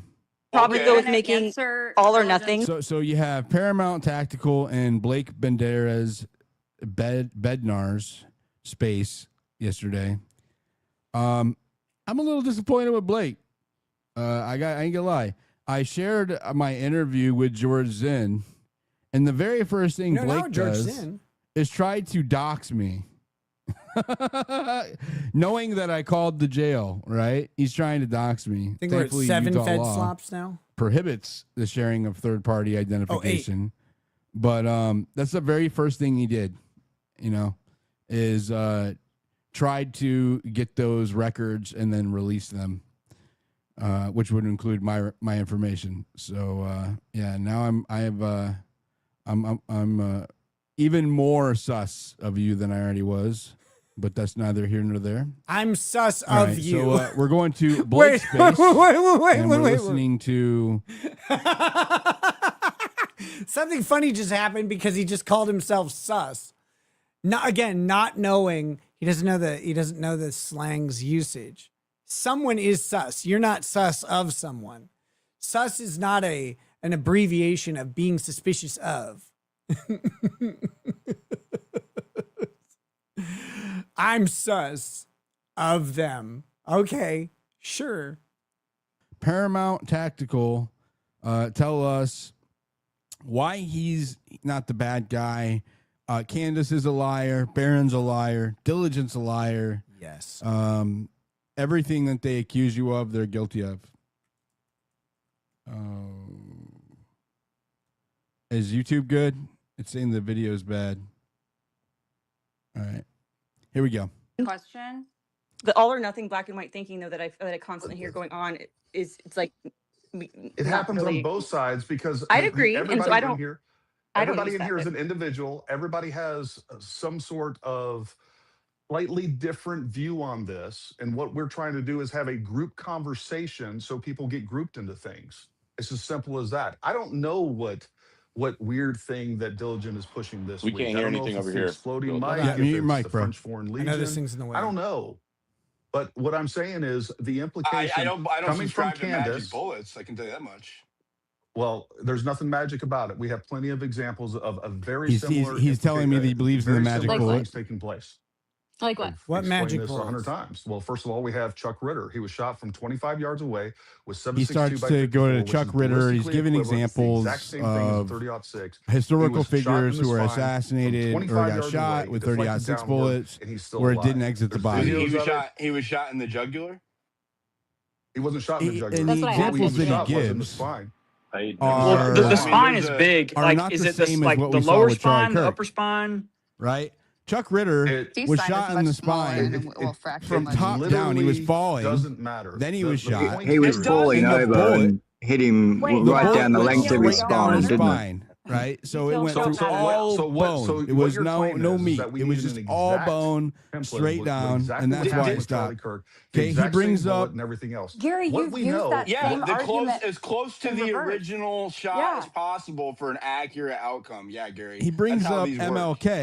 Well, here we go. Here we go. We have somebody that shot was 25 yards away. Whenever you recreate something, you try to recreate the exact specific conditions. He tries to bring up MLK. Right? Okay, MLK's bullet take something else that is completely different, very it went back out. What it you went can't back do, what you in, can't do is bounced you can't around. give me an exact No, replication. I'm sorry. It went of in, anything, it bounced because around. What I'm trying to tell you it right went now back is out, that we have someone that and shot then from went back 25 in, yards and then away caused in his more spine. We damage, have no exit and then wound, came and to a he's rest still near his alive. shoulder. So whatever you're Right? saying, So it that did is going to exit. happen every single Well, time. he It's wasn't just shot in false. his neck. It's just false. Did you bring up MLK It doesn't matter if he was earlier? shot in his neck. He was shot in his Saved by the spine. military. Did Oh my anybody God. correct you on MLK? The 30-06 bullet that entered MLK exited his body, re-entered his body, bounced around his teeth, I'm almost and then done with this came part, to you a guys, in rest the near space. his I'm Bounced shoulder. sorry. around in his teeth. Next The time I'll round have it bounced dialed in around so we his can teeth. all No, listen it at the fractured same his time. jaw, went into his neck, and Where freaking is hit the his jaw spine and deflected located? downward. Where's the jaw located? In the again? teeth, I I just think. posted it in the comments. It's right there for you to see. His lower It blew half mandible, his bro. face off, Gary. Yeah. And it didn't blow exited his up. body and entered his body, and it had so much energy after it exited There and we go. re-entered his body. It created a bunch of damage after it re-entered his I mean, body. I'm literally talking to people that are insane. Like, So I just want you to notice Gary Parallel Testicles. He likes to throw insults out instead of refuting what I just said about MLK, We got a which Fed is slap in the counter. ME report, right? It's in the autopsy report. The what happened is documented, right?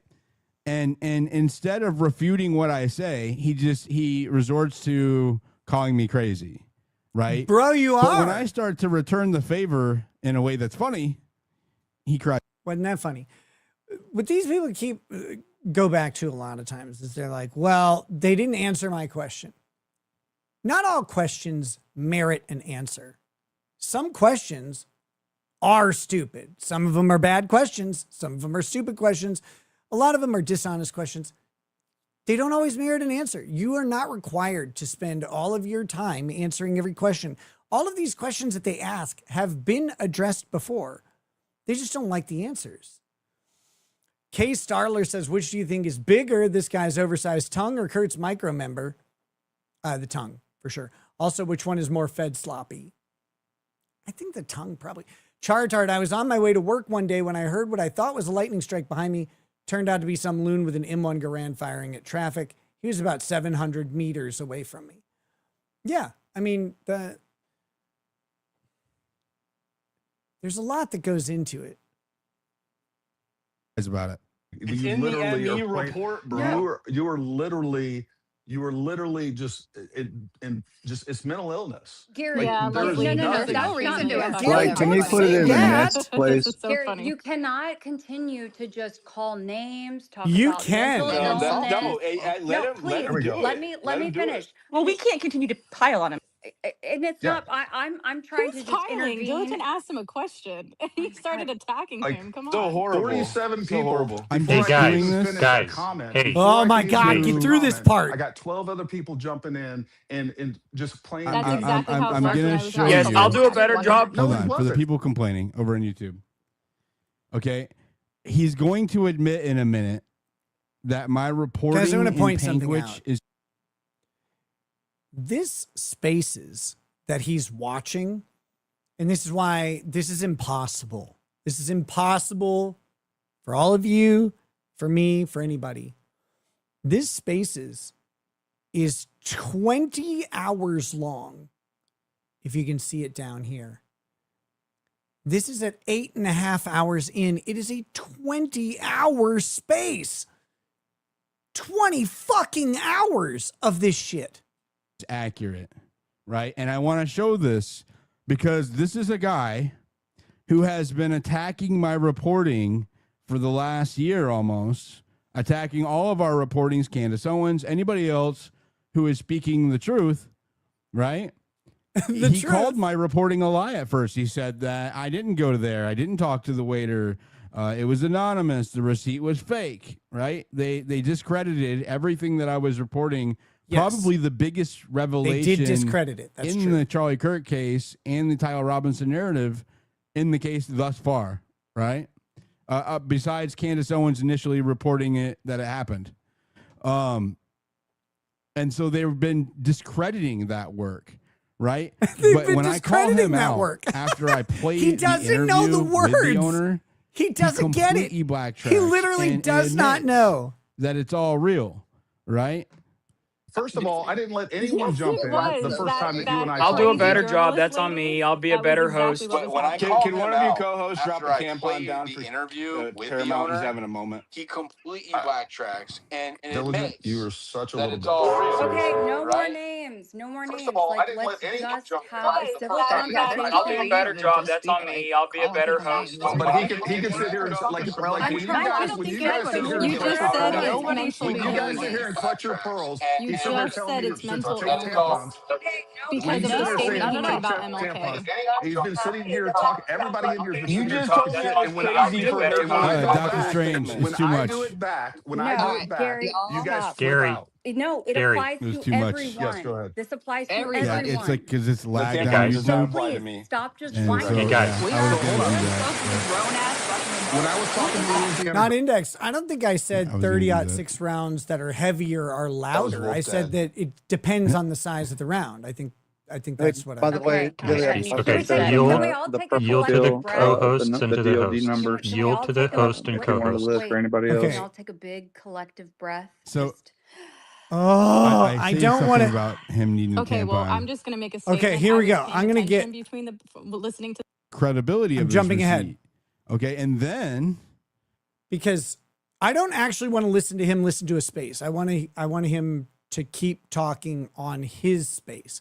So I'm skipping ahead about 10 minutes till we're in his own thing here.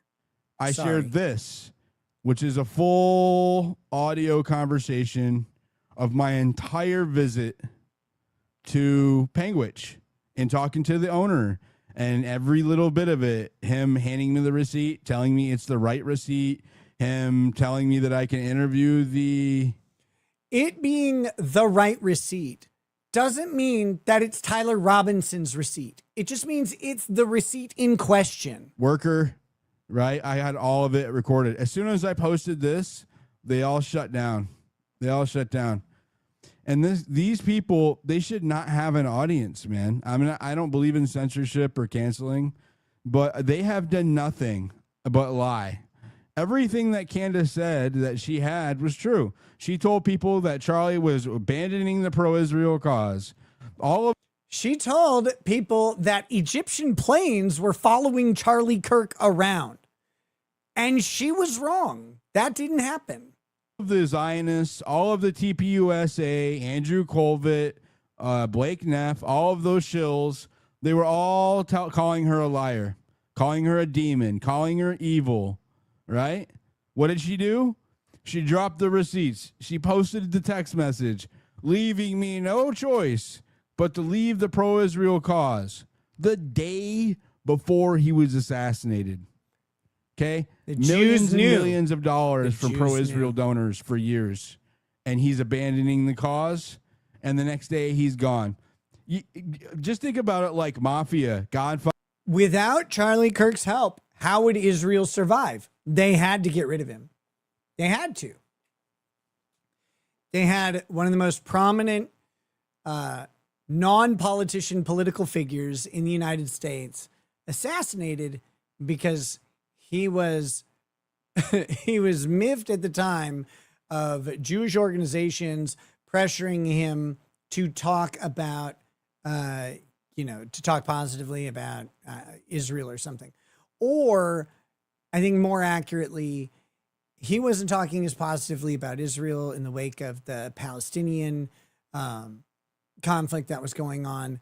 And his donors who are Jewish were like, well, I don't, if you don't want to talk about it, maybe I don't want to donate millions of dollars to your organization. One of his donors, he said it was $2 million annually. Unreal, like unreal amounts of money go through these organizations. But yeah, $2 million annually from one donor annually. And they didn't like what he was saying, so they stopped donating to him. And then killed him. Father, right? What happens if you're in the mafia or if you're taking money from the mob? What happens if you try to leave? Are you allowed to leave? No, you're not allowed to leave. They take you out, right? No, not right. Sometimes they take you out. Sometimes they don't. It depends on a whole bunch of shit. This is like the same kind of vibe here. What about the mob? What about the mob?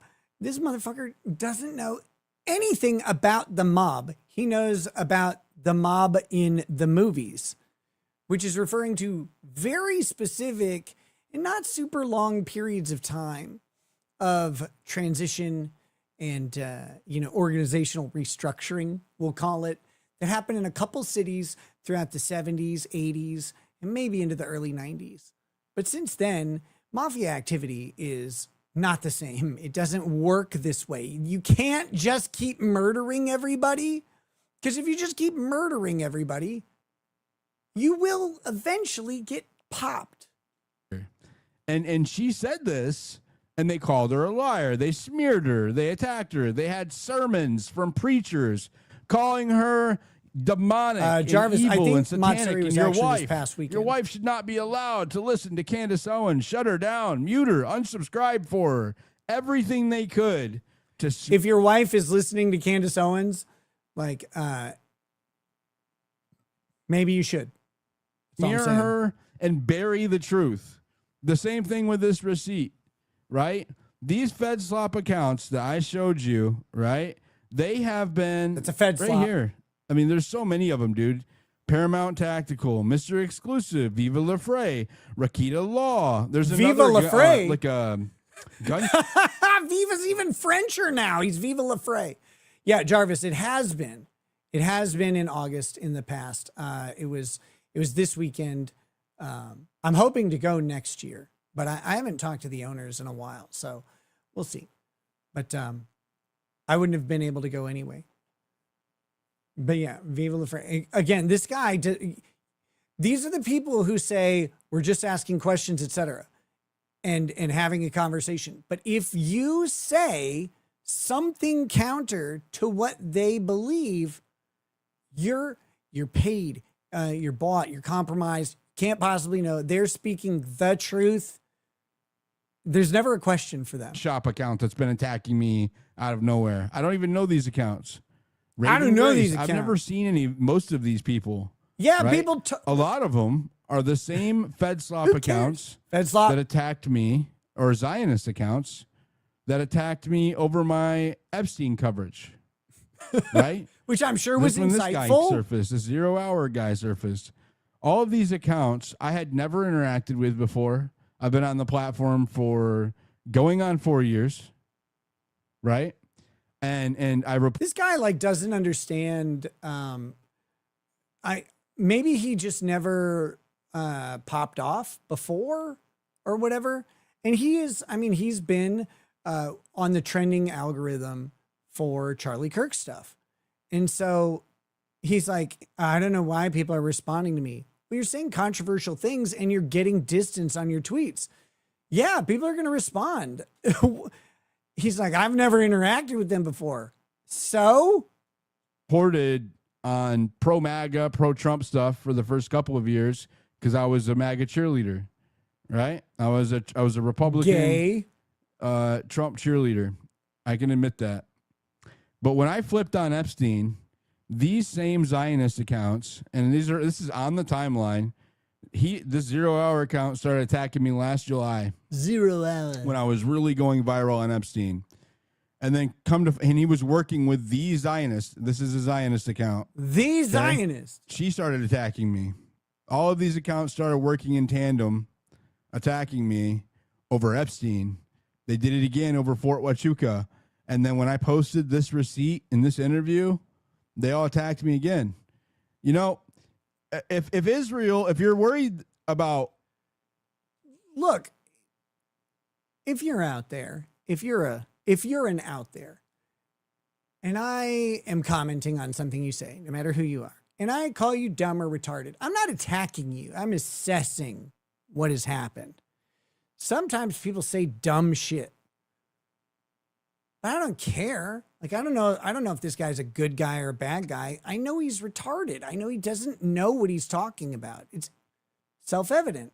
Israel looking involved or looking bad or guilty, attacking somebody for reporting something that doesn't mention Israel. I want to point something out. you know, they always are like, follow the evidence, and we're just asking questions about the evidence. To engage these thoughts, you have to ignore well-supported evidence in favor of unsupported assertions that must have happened to make some other story true. There is no evidence at all that Israel had anything to do with this. There's zero. You can speculate. You can believe that the Jews are extremely thorough and tidy and controlling and that they do it. That's okay. It's fine to do.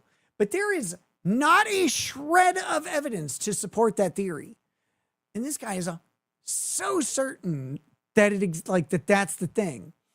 And so then he's like, because of that, because he knows it to be Israel, because of that, then you know that the people opposed to him are Israel plants, or they're purchased, or whatever. They're daffodils. Israel makes Israel look guilty. I'm sorry, but it's true, right? How does that make Israel look guilty? If you just left me alone and for reporting accurately. Look, if everybody just let me say whatever I want without challenging it, Israel would look better. How retarded is that? Reporting the truth as I find it. And these fucking dildos. Again, this guy's IQ is immeasurably low. Israel is a sophisticated machine that can organize non-traceable murders all the time, wherever they want. But this guy's got them figured out. He's got them figured out. He's got them pinned down. They just can't hide from his research ability. It's amazing how good that these guys are at stuff. Right? Why? It just doesn't make any sense, man. You are creating a Streisand effect. Like this Rosquito Law, I don't know this account. I have never fucking engaged with this account. I don't know that account from nothing. I don't know you either. Yeah, that's how Twitter works, you dummy. Holy shit. Why is it attacking me in my reporting? Is it being paid to? No, I don't get paid for any of this. Holy fuck. But look at the attack. This deserves a signal boost. If you're wondering why none of this was investigated or presented, it's because it likely did not occur, as people have been saying. Literally nothing presented ties this receipt to Robinson. That's not an attack. These people are asking why the defense didn't raise the receipt defense at the pretrial hearing. It's because the defense doesn't believe that this occurred.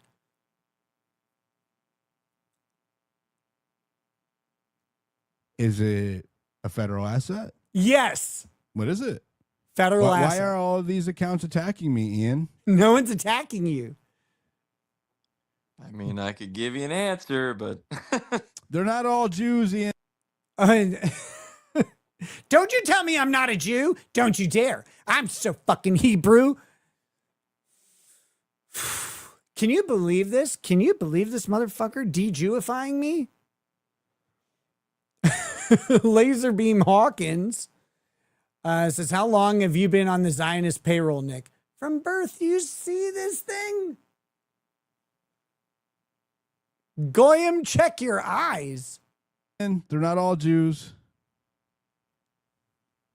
Well, and look, yes, I'm sure that is the case, right? They're not all going to be from a certain ethnic group. The challenge, and that's why I really like and I think David Nietzsche or Truth Teller, I don't know who, but one of the two of them was the first that I heard use Jewish supremacy and kind of start tossing it around, and it stuck, and I love it. And the reason I love it is because it encapsulates a rather nebulous concept.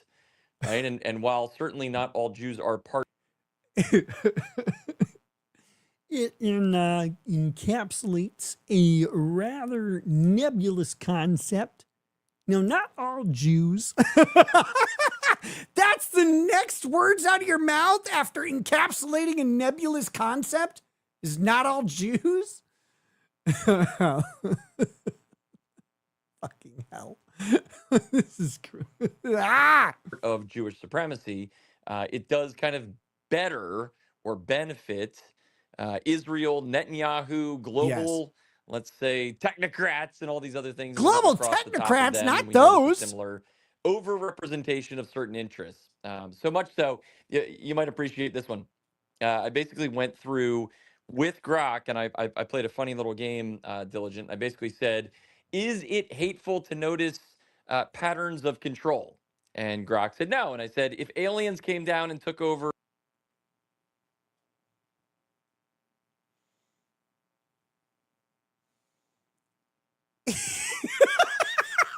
Is it hateful to notice patterns of control? This nigga is out here asking Grok. Grok, is it hateful to notice the Jews? Are we fucking kidding?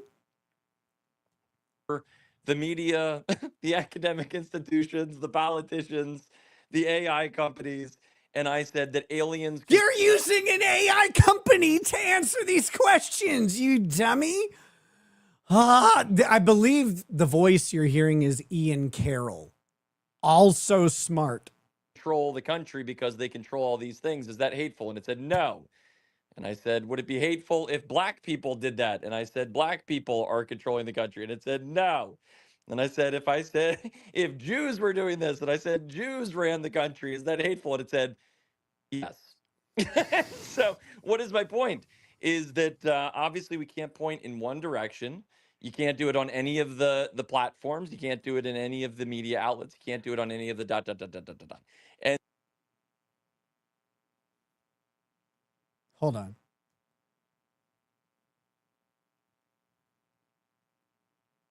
Hey, Grok, can you hear me? What the fuck? Grok, where are you?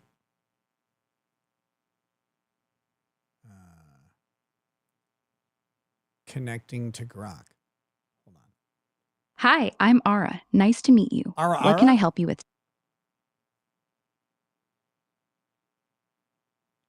That's me. What's up? Hey, what up, girl? Can you tell me, is it hateful to say, to notice that Jews run the country?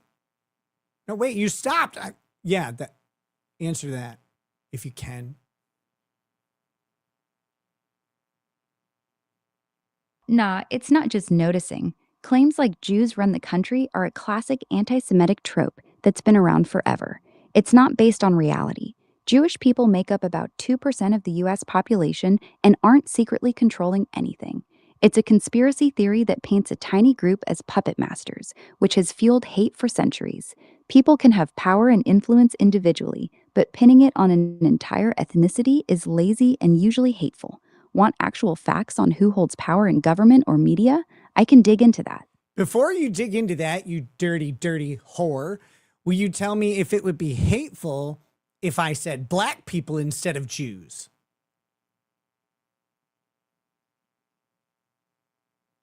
No, swapping in black people run the country would also be a hateful conspiracy theory. Black Americans are about 13% of the population. Wait a minute. You shut your mouth and listen to me. There's a very popular YouTuber by the name of Ian Carroll who swore that he asked you if it would be hateful to notice black people running the country, and you said no, but he asked about the Jews, and you said yes. Maybe he's on Grok 3.0 still because he's poor, but why would he say that? Is he just lying?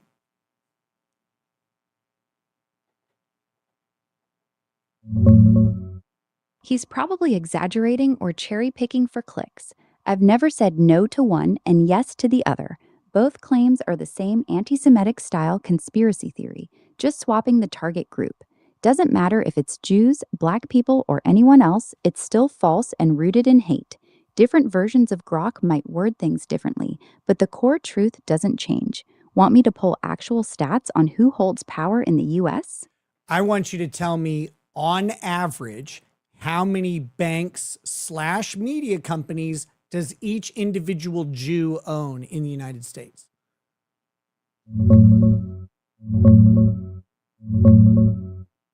Zero. On average, each individual Jewish person in the U.S. owns 0 banks or media companies. There are about 6 to 7 million. You've been compromised. Now I know this. Okay, riddle me this. Of the top, we'll say, 100 media executives in the United States, how many of them are Jewish?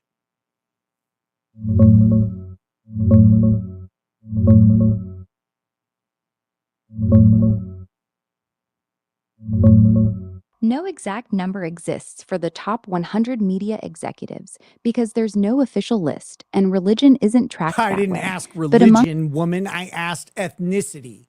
Don't twist my words. Okay, tell me, of the executive staff at CNN, how many of them are Jewish?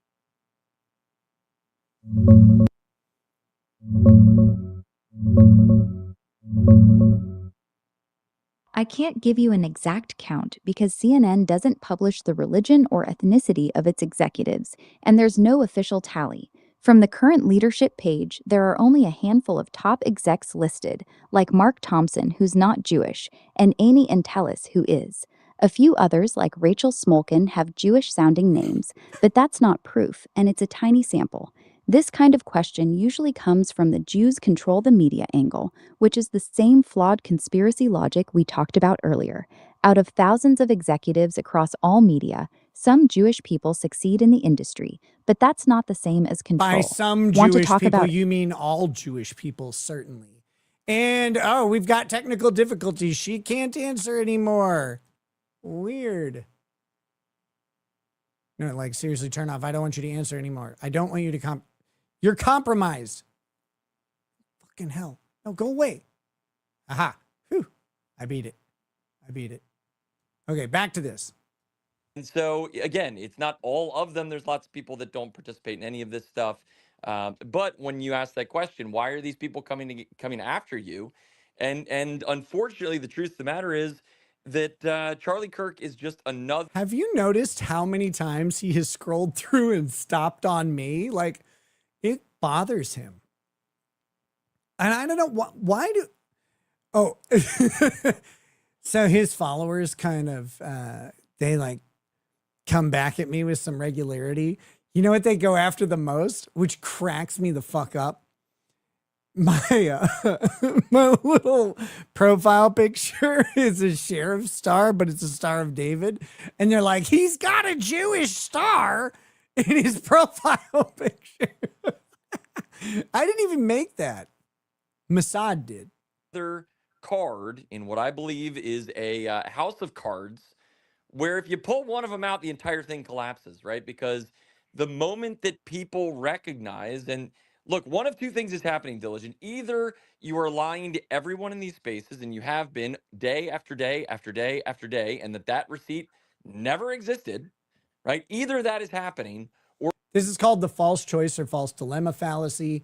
You present two options as the only two options, and there's no possible thing in between.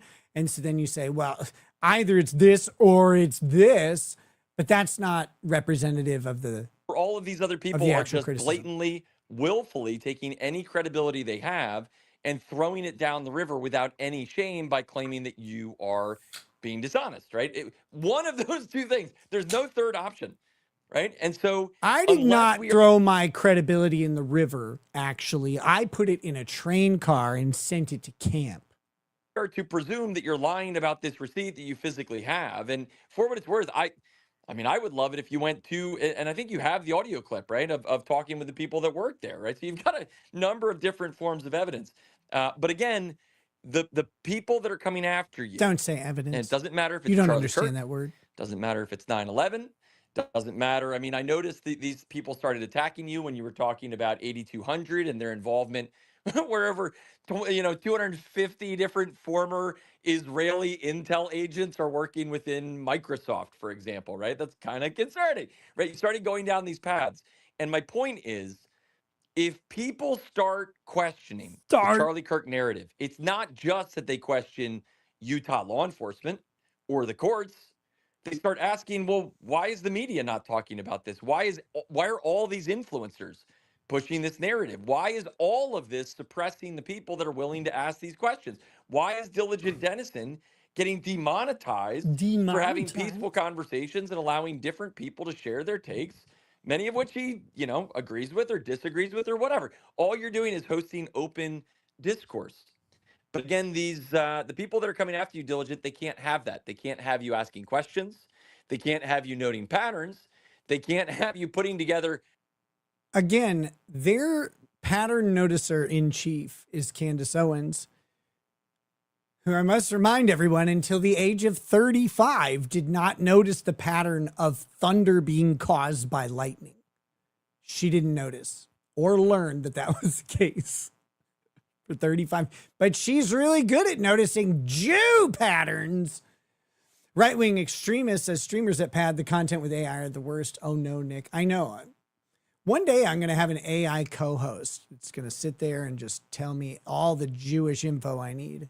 Common sense, which is why I brought up that idea of asking Grok, is it hateful to say that aliens control things? No. But there's one group where logic... It's not hateful to say aliens control things because aliens aren't a racially discriminated group. Unless it thinks you mean illegal aliens, which would be silly. Why am I engaging the fucking idiocy? It goes off the rails. It ends. Common sense out the window, right? 2 + 2 is 4 until you do 2 + 2 Jews + 2 Jews equals, I guess in the words of Grok, 4 Jews. And then... No, 2 + 2 is 4, except in Israel where 2 + 2 is 4 plus a little bit for me. Little bit interest. That's hateful if it's inconvenient for the group that's in charge. And so that's why they're coming after you. Because again, this isn't Diligent. This is the biggest thing. I still wake up and say it every day, Alex. I wake up laughing. USS Liberty, or all these other pieces of the puzzle. None of them are just in isolation.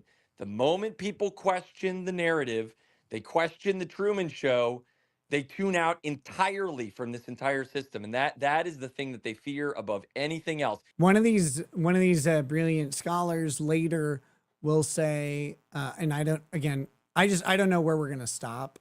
And so I'm only telling you in case we don't get to it, but they say that Charlie Kirk lived in an actual Truman Show that was constructed for him by Israel. That's what they say. Oh, wait, Laquita HQ says that's Ian Malcolm. Oh, so that's not Ian Carroll. I don't mean to besmirch either. Who the fuck is Ian Malcolm? It's not you voting Republican or Democrat. It's not you hating migrants or black people or trans people or any other people. Why not? It is merely you saying, I don't know if I believe the media anymore. And I feel like all of them, which means you don't believe regardless Jews. of what team they say they're on, they're all subservient to one set of interests. And the moment that you notice that, you are persona non grata from everything, and they will come after you with everything that they've got, and they will take everything that they can. And so I apologize on behalf of this system we all live in, this tyranny, that you were demonetized. And I don't know what that might be worth. I'd assume you've got a huge platform. He was demonetized. So what you're going to hear about is how nobody cares about the money at all. But this space is kind of because he was demonetized. Now, I don't know why he was demonetized. I have no idea. But he was apparently demonetized on Twitter, I think. And so now he's focusing on YouTube or whatever. So probably a pretty significant amount of money, but you were willing to put that on the line. Actually, I wasn't making to speak the truth. I wasn't already making that much money. I mean, I was making okay money. I want to say in January, December. Whenever I started reporting on Fort Huachuca, it went from like $1,000 every 2 weeks or $1,500 every 2 weeks to like $200. And then it just like kind of dwindled lower and lower. And then it just dropped down to nothing after I got back from Utah. No. And in the same weekend, they suspended Harmony, my co-host.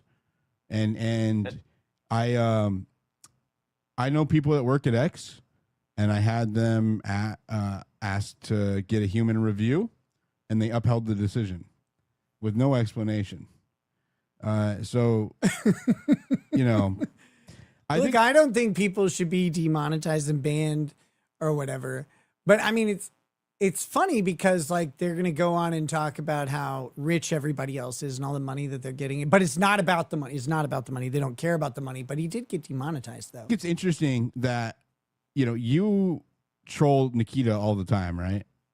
That's not me. That's the CEO of Twitter. I try to compliment him when I can, and there was a little bump when the algorithm seemed to go way better, and it was after he said he was going to change something with the followers that will now see your content, and I went overnight from tens of thousands of views or whatever it was to a couple million a day for 24 hours, and then he put up a post saying, "Nope, we're going to get rid of that," and now right back to the.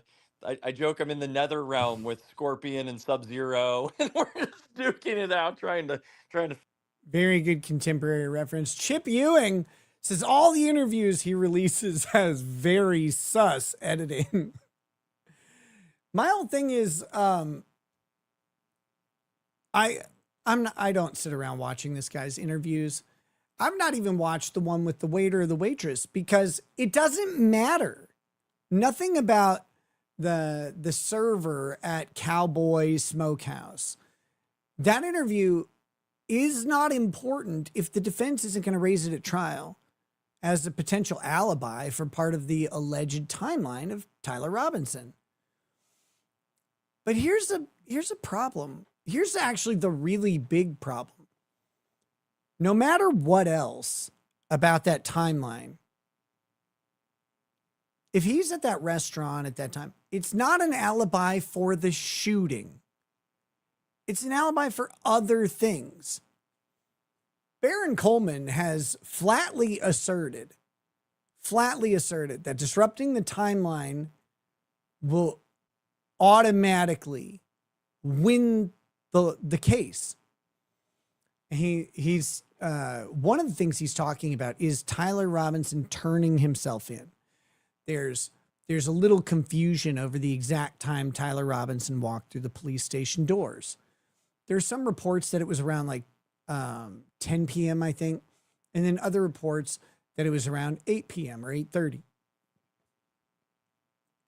And he's like, oh man, if it's at this time, then it's over. The whole thing comes crashing down. Hey, guess what? Nope. Not at all, actually. That doesn't have anything to do with him taking the shot. With him taking a shot at Charlie Kirk and shooting him in the neck or whatever the day before or 2 days before. I don't remember. I don't know the exact spread, but it's pretty quick. Nothing to do with that. That dispute of the timeline of him turning himself in doesn't eliminate that he did turn himself in. Now, I know what he says is that it's related to like text message timing or whatever. And maybe there's some questions around that we'll get to at trial. But right now, speculating that there's some timeline collapse that's coming based on when he turned himself in is flatly wrong. It's just wrong because it has nothing to do with whether or not he could have performed the murder he's accused of doing. It can't defeat probable cause, and it can't overcome beyond a reasonable doubt because there was an error somewhere in someone's memory or someone's reporting of what time he walked in the door. At some point, someone's got a fucking log of it. They've got text messages or phone conversations between the parents. They negotiated Tyler Robinson allegedly. They negotiated a turn in, so he would turn himself in. So they wouldn't go kick his door down. They wouldn't send a SWAT team. They wouldn't arrest him like at a public event or somewhere he's not expecting. And this happens very frequently. Very frequently, people do this sort of arrangement. Look, they'll have an attorney or some sort of advisor contact law enforcement and be like, I know where this person is. They really want to come in. They're not admitting anything, but they want to come in because they want to avoid the potential high temperature of an arrest. Can we make that arrangement so that I can bring them in at an expected time or whatever? And they make that arrangement. That is not weird. That's a normal thing, and it happens a fuckload of time, like all the time. Also, you can do that and still maintain your innocence, because the interest is not in proving your innocence or admitting to anything by turning yourself in. The only thing you're doing when you turn yourself in is you're acknowledging that there is a warrant out for your arrest.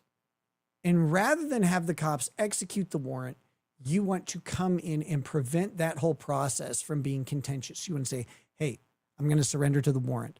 I'm going to maintain my innocence. I'm not going to say anything else. But here you go. Because they're going to arrest you. Like, that will happen if you don't do something. So you're either going to turn in, flee the country, or get arrested. That's it. Sparkle says, I like your shirt, but fix the collar. I'm a boss. What's wrong with the collar? This collar is buttoned down, so it's probably just how I'm sitting. Fix the world. But Diligent, real quick, the other thing that I would say, that whatever that monetization was, there are people on this application getting paid hundreds, if not thousands of dollars a post merely to shill for the same set of interests that are going. Who is getting paid hundreds to thousands of dollars per post? I want to know. He says this. They present this all the time without evidence that people are getting paid for the posts or for videos or whatever. I get paid. The only people who pay me are you guys. I get paid by y'all. I don't get paid any. I don't have a sponsor. I don't have like a yarmulke sponsor or anything. I don't have a bar mitzvah planner sponsor. I don't have any of that stuff. I get paid $0 from any organization to do these. It all comes from ad revenue and y'all's generous donations. I kid. I just wanted to jokingly cough. But that's it. But they insist that I'm getting paid like all this money by the powers that be I don't know how to make be Jewish, but you know what I mean. They insist that. And who's getting hundreds to thousands of dollars? How do you know? And who's paying them? Some people do. Like Dom Lucre posted his rate sheet, or someone posted his rate sheet for tweets. And not that he's not talking about this post, but it's like any medium. People will pay you to give out a message. Usually it's an ad for some sort of product, but sometimes you want a news story out or whatever. But I haven't seen anything that makes a credible allegation with some specifics or some facts around it about someone getting paid. But they all believe this. After you. So it's not just, right, that you lost your Emma, monetization. you didn't marry it's that you're not in the a poor pocketbooks Jew. of these people. And these They're people lying aren't getting people. $1,000 every 2 weeks. They're getting He's actually paid, rich. He's in some hiding it from cases, you. tens of thousands of dollars a week merely to push out the very lies that are being used to try and discredit the things that you're doing. So there's a lot of money on the line, but not for people telling it's the systemic truth. suppression, right? It's not that I am, because I don't attack groups, right? I don't attack any religious groups. I don't attack any ethnic groups. Why? Right? I'm simply reporting information that I find, right? And I find it is, they have tried to cancel me at least like a dozen times now. And I mean like serious cancellation attempts. Serious cancellation? All kinds of smears, all kinds of lies. Not pretend cancellation, but serious cancellation? What kind of smears and lies, you dumb faggot? Is it saying that someone is a compromised paid asset and that what they say lacks all credibility? Because that's a smear and a lie if it's not true. Right? But you don't do that. That's right. You don't do that. That'd be crazy. People who do that to you are bad. Doxing attempts, everything you could ever imagine. And my audience. Doxing attempts? Can't you just pull up the special needs list in whatever state you're in? I think we'll find you pretty quick. Has grown accustomed to it because I am consistent. I will call out the bullshit. I will report what I see, good, bad, or ugly. The funny thing is people who are consistently wrong are consistent, right? People who are consistently ludicrous are consistent. Consistency in and of itself isn't a value unless you're just consistently correct. But where has he been correct that's verifiable? Not on a non-verifiable conspiracy thing. Does anybody know? Like maybe he's part of some big story. I don't know. I'm not aware. But does anybody know of like what thing Diligent Denizen really, like he nailed it? I'm not afraid to be embarrassed, right? I'm not afraid to be embarrassed. That's so if good. I need to throw shit out there to show that I'm being honest, I will. Well, since they can't cancel me, they will try to starve you out, right? If they can't cancel you, they're trying to cancel you, but they can't cancel you. So they're trying to starve you out. But I'm more curious. Like he says, he's willing to be embarrassed and throw stuff out to show that he's got credibility. What things? What embarrassing things is he willing to talk about? Please, can somebody tell me about the embarrassment that he is engaged in? I would love to know. To make it, if I'm independent and I don't depend on independent backwards, sponsors, or I don't depend on the system, I'm not getting $7,000 a post checks, right? I didn't they either. Can't control me. So they seek to starve you out. I think that's why people who speak against the status quo, they seek to starve him out because he didn't get a $7,000 check. That's how starvation works, actually. So somebody tell the homeless. I bet a couple of them got some good goyim checks for $7,000. are the ones that get demonetized because they don't want them to be able to continue to work doing this full time, right? I mean, I have money that I have saved over the years doing this that I am willing to dip into my pocketbooks to go out there and seek the truth, right?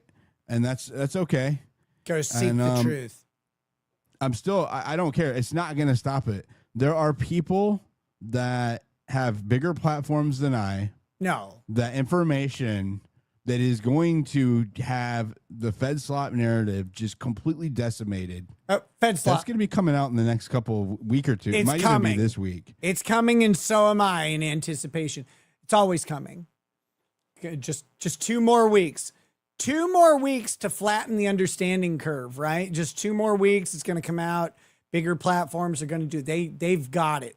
They're going to nail it. The bigger platforms he's talking about are Lionel Media, Candace Owens, Ian Carroll, and Baron von Coleman or whatever. That's what he's talking about. Those are the bigger accounts. And it's because they've concentrated all the people who believe this. And I'm not bad-mouthing people who have questions and want answers about some of this stuff. Like, obviously, ask questions, but ask better questions, for fuck's sake. They get hung up for days and days and days on these questions that are ultimately irrelevant.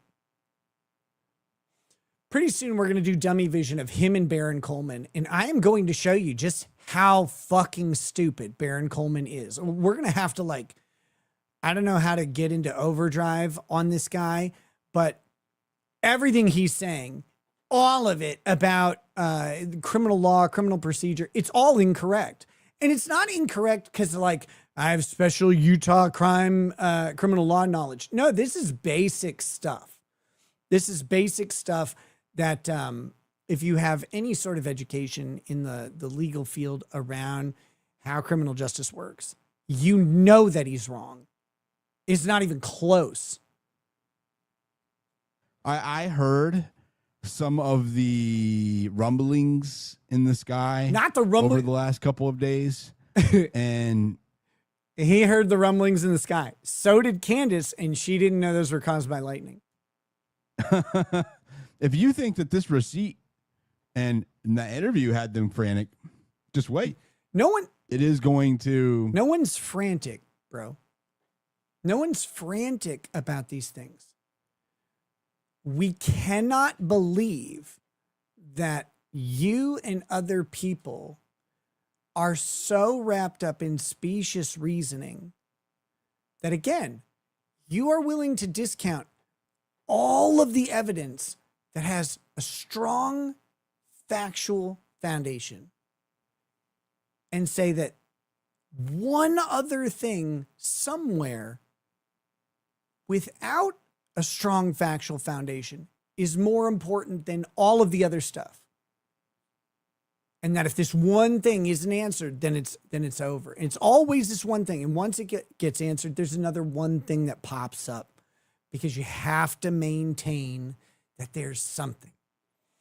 We're baffled that you can't get past it.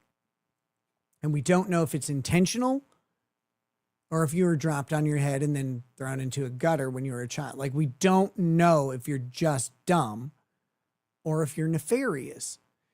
But no one's frantic about it. No one's worried about this receipt. You know who's the least worried about this receipt? The prosecution. They've had access to all of this information. So did the defense. The defense isn't worried about the receipt either. Why would anybody else be? Nobody else's opinion on the receipt matters. Is it going to get presented in court? If it does, or if it is, we can analyze the strategy around it and the factual basis around it and the narrative that they try to construct with it. Sure, then it becomes important. Until then, it isn't. And the defense has not raised it. They've not raised an alibi defense. They have not raised any of this stuff because they don't believe it.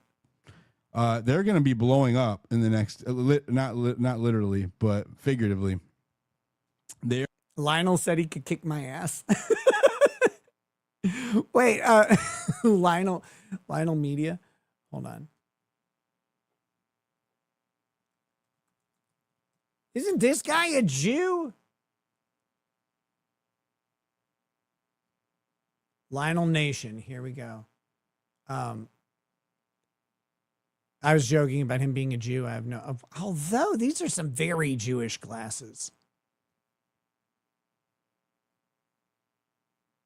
Just so we're clear, look at that. Look at this guy. He looks something. Lionel Nation here.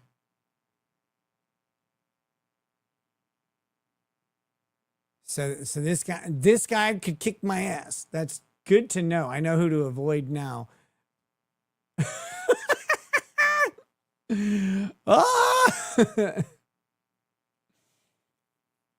It's like if Mark Levin took up poetry, he would look like this. All right, so hold on. Not that one. Okay, I gotta find out something. How tall is Lionel Nation?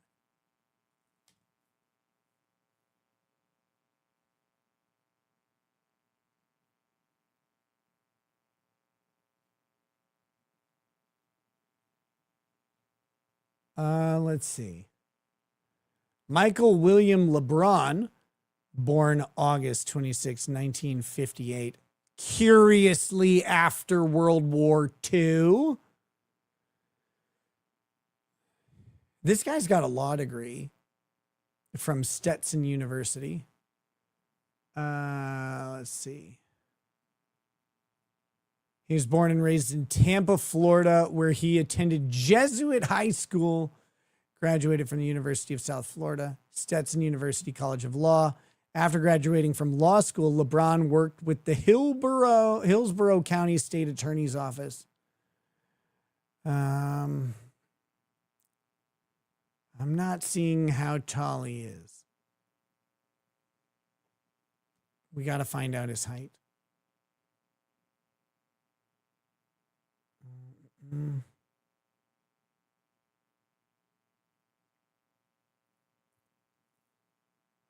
I got to go back to Grok. Give me a second. This is very important. stop. I don't want you to. How tall is Lionel Nation?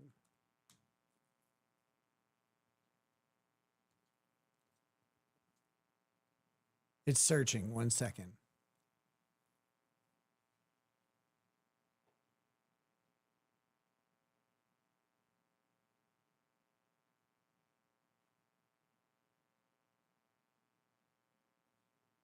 Come on, Grok. Don't fail me now.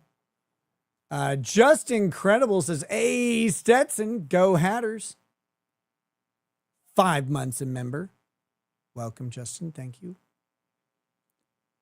Grok is working on this hard. It's searching everywhere.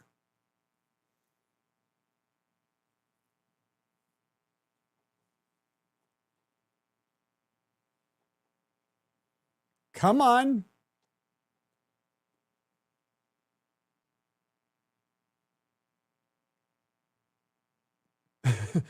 Hello. Is it me you're looking for? He does not have a publicly reported or documented height. No Wikipedia entry, official bios, IMDb profile, interviews, celebrity height databases, or other sources list his height. He appears of roughly average adult male height in videos and photos. What does that even mean? It's only an informal visual impression, not a measured figure. Are there any images of him standing next to someone with a known height? Question mark. Just like we question the Jews.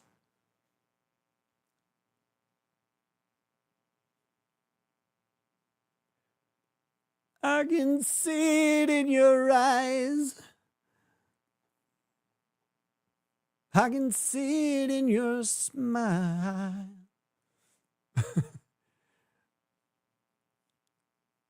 Come on. Tell me. Man, I have like the superest Grok. It's trying real hard.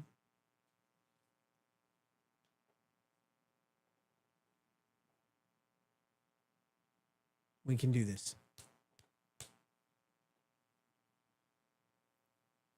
Maybe I should just tweet it out and ask.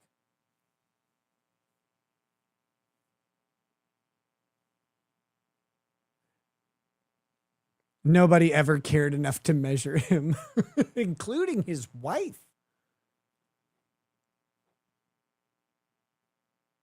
Holy shit, it's still looking. Is he married? His wife is Lynn Shaw. Who the fuck is that?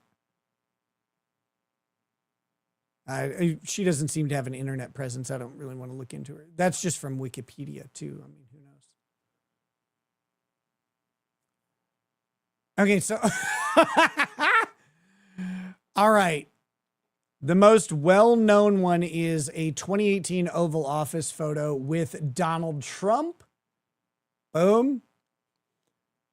Here we go. Here's the photo. That isn't good. Things are not looking good for our hero.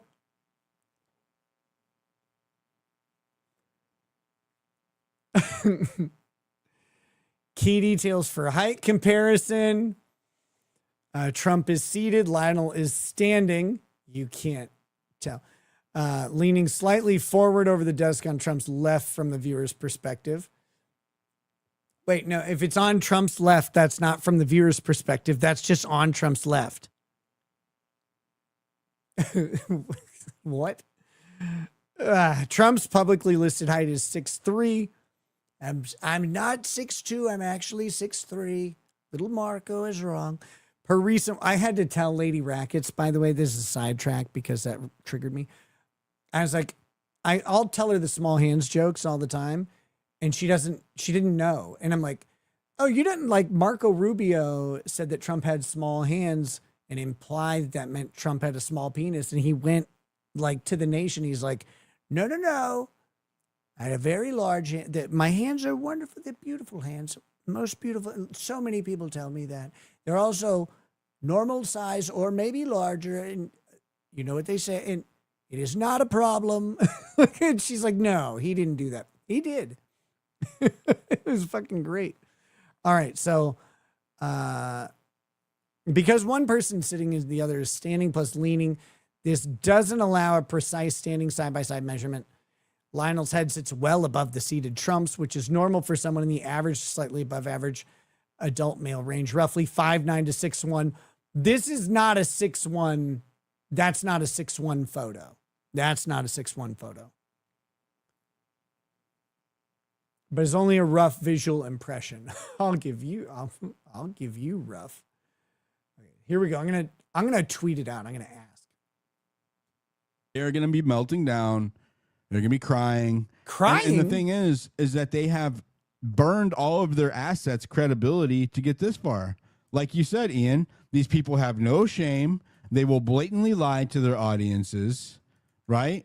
And the more that they do that, the more people stop listening. Well, if you have burned all of your assets, credibility to get to this point, what are you going to do next week or the week after when bombshell evidence gets released and your entire narrative just comes crashing down, right? What are you going to do? Because you no longer have people that are believable when they sell the lie. You burnt that at the preliminary hearing when you had Olive Con Inc. You had Benny Johnson, Olive who Con may or Inc. may not be, a $3 bill. You had Agent Poso. Benny Johnson, whoever that is not a $3 bill. That's a person. $3 bills aren't people. So this is the thing. He says they burned all their credibility because multiple people said there was 4K high resolution video of Tyler Robinson shooting Charlie Kirk. Now, we don't know what was shown in court. The only thing we have is Ian Carroll, I believe it was, tried to recreate the 4K video by taking, how do I describe it? By looking at someone's video of a screen in the courtroom or somewhere that showed the video, and then he zoomed it in on his own editing software, which of course is in no way representative of what was shown in the courtroom. Now, there have been conflicting reports about whether it was 4K or not 4K. Who knows? But here's the thing. Resolution is not the only story. You can have 4K video that's blurry and grainy. That can happen. It all depends on, what camera took the actual video, how big the sensor is, what lens is used, how far away it is, and all that stuff. 4K video doesn't necessarily mean zoomed in at 4K. It's just, it could be a 4K video that's still blurry or distant. We don't know. We won't know till trial. But they insist that is not a possible thing to have occurred, which is crazy because you might have a 4K security camera that takes shitty video. A lot of streamers you watch use a Logitech Brio camera, which is a 4K webcam, and it sucks cock. It's awful. It doesn't look good at all. It doesn't look 4K. The image is flat. It's not, you'll get grains and artifacts. You'll get distortion around the outside of the image. It's not a good thing. It's got a tiny, tiny little sensor, a little Marco sensor. But so it doesn't, just because it has 4K resolution doesn't mean it's a good image. You had all of these shills come out and tell the American public that they saw a high def video of Tyler taking Charlie out. 480p is a high definition video. I don't know if people know that, but 480p is high definition. 720i, 720p are high definition, 1080, and up. High definition doesn't really mean anything. These terms don't mean anything. These terms don't matter. What I believe they were saying is we've seen the clearest video so far of Tyler Robinson. Now, well, again, I don't know. None of us actually know. We can't compare it. It wasn't shown to us. So we have to wait for trial. But I believe they were saying there's clear video that makes it easier to identify Tyler Robinson than the stuff that we've seen publicly. And if that's the case, he's fucking toast because they'll convict him on the grainy video that we have right now. Oh, it was a blatant lie, a provably false lie. Like anybody can go back and look at the court transcripts and see that it's the same video that we already watched. Except Are you for there's paid two by the sections where they Jews zoom too? in or circle people, right? And it's like a zoomed in look. It's not high def. It's not. You don't know. just You trash. haven't seen It's it, trash. You Tard. can't see. You can't identify anybody. It's no different than what we've already seen, other than there are some circles on it highlighting certain aspects that they want you to pay attention Hold to. on, this is important. This is important. KDK, why are you tagging Alfarius and say it would really be surreal? Nick is opposite of Clav. But also they seem somewhat alike. I don't know. It would blow my mind. I would love to meet Clavicular. That guy cracks me up. I'm pretty sure that Clavicular was created by Satan to expose women. Like as a people, not individual women, like as a people group. Like he is out to destroy 21st century narratives on women by looking like a 1990s fraternity asshole and just walking up and just destroying any goodwill anyone had built up towards these chicks. It's so funny. Like I can't figure it out how this all happened, but I want nothing more than to see that. I would love to talk to Clav. I think he's hilarious. I think he's got his own version of brilliance. And everything he does makes me laugh. Every single thing. That's it. You know, and so they have a hard fight against them this month. You know, and Baron keeps saying something that I can't emphasize enough, and I agree. I think that Tyler Robinson's life is in danger. Now, again, guys, step back for just a second and walk with me here.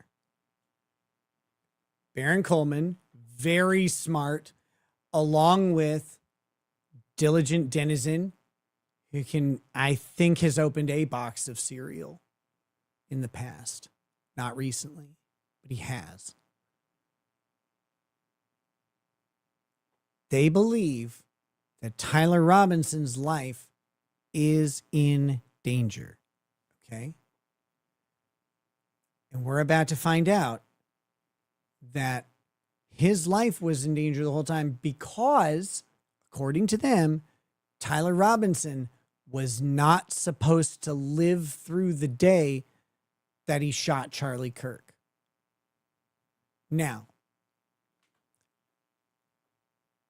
the Israel conspiracy that got Tyler Robinson to be a patsy for the actual undiscovered, completely covered up Jewish murder of Charlie Kirk. It was able to organize that, and they knew exactly where Tyler Robinson would be and what he would do. But for some reason, the super organized conspiracy that was going to murder a political figure in public and no one would know, it couldn't kill this 20-year-old soy jack. They couldn't do it. They could do everything else, but they couldn't kill him that day. They knew exactly where he would be, when he would be there, what he was going to do. It's all planned out. He's the fall guy. He's the patsy. And he wasn't supposed to live that day, but the Jews just couldn't pull that one off for some reason.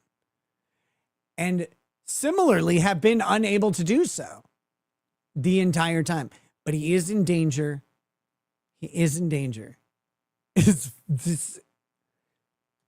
I want you to think about Jeffrey Epstein. Yes. Okay. There's a very They were able to murder Epstein in a max security jail, solitary confinement with 2 guards on duty 24 hours a day, monitoring only him. They were able to get in there and murder that guy. But they can't get Tyler Robinson. He's too fucking good. He's too good.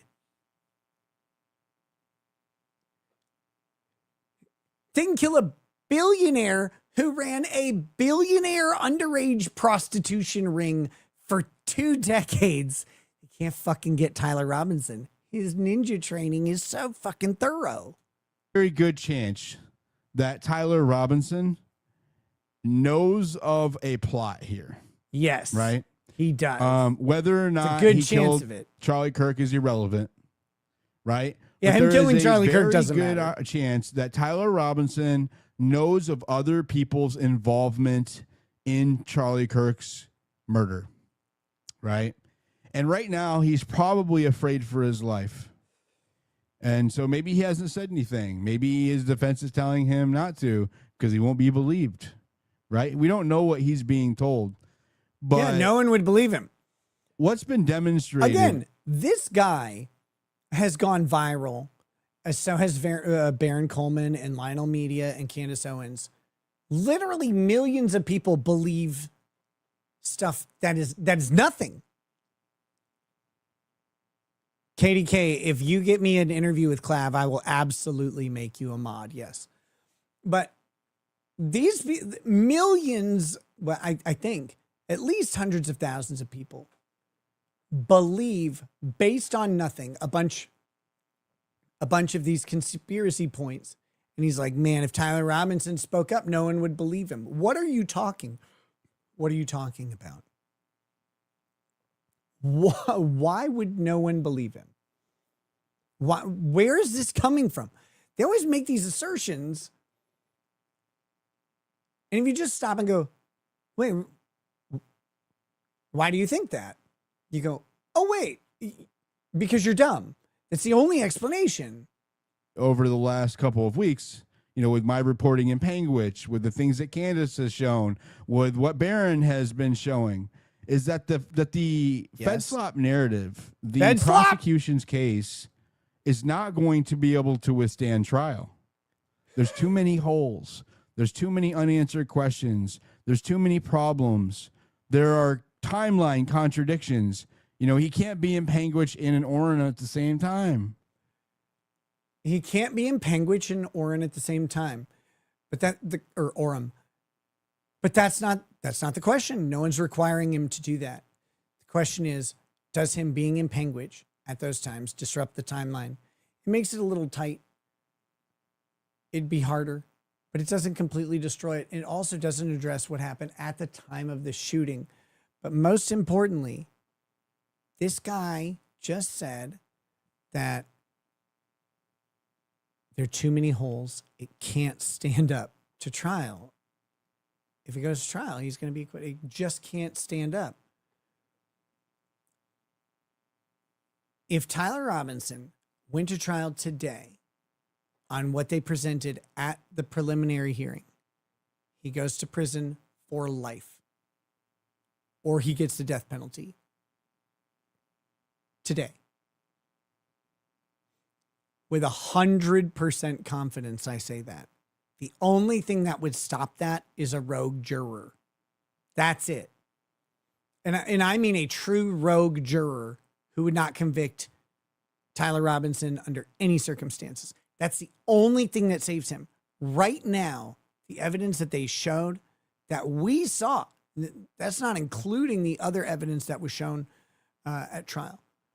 The evidence that was shown at trial, or at pretrial, is enough to convict him beyond a reasonable doubt 10 days out of 10. 10 days, not even a question. We convict people for murder all the time with way less than what they put in that 5-day preliminary trial. Murder trials are often 3 and 4 days long. They're missing a murder weapon. Sometimes they're missing a victim. They don't have a body sometimes.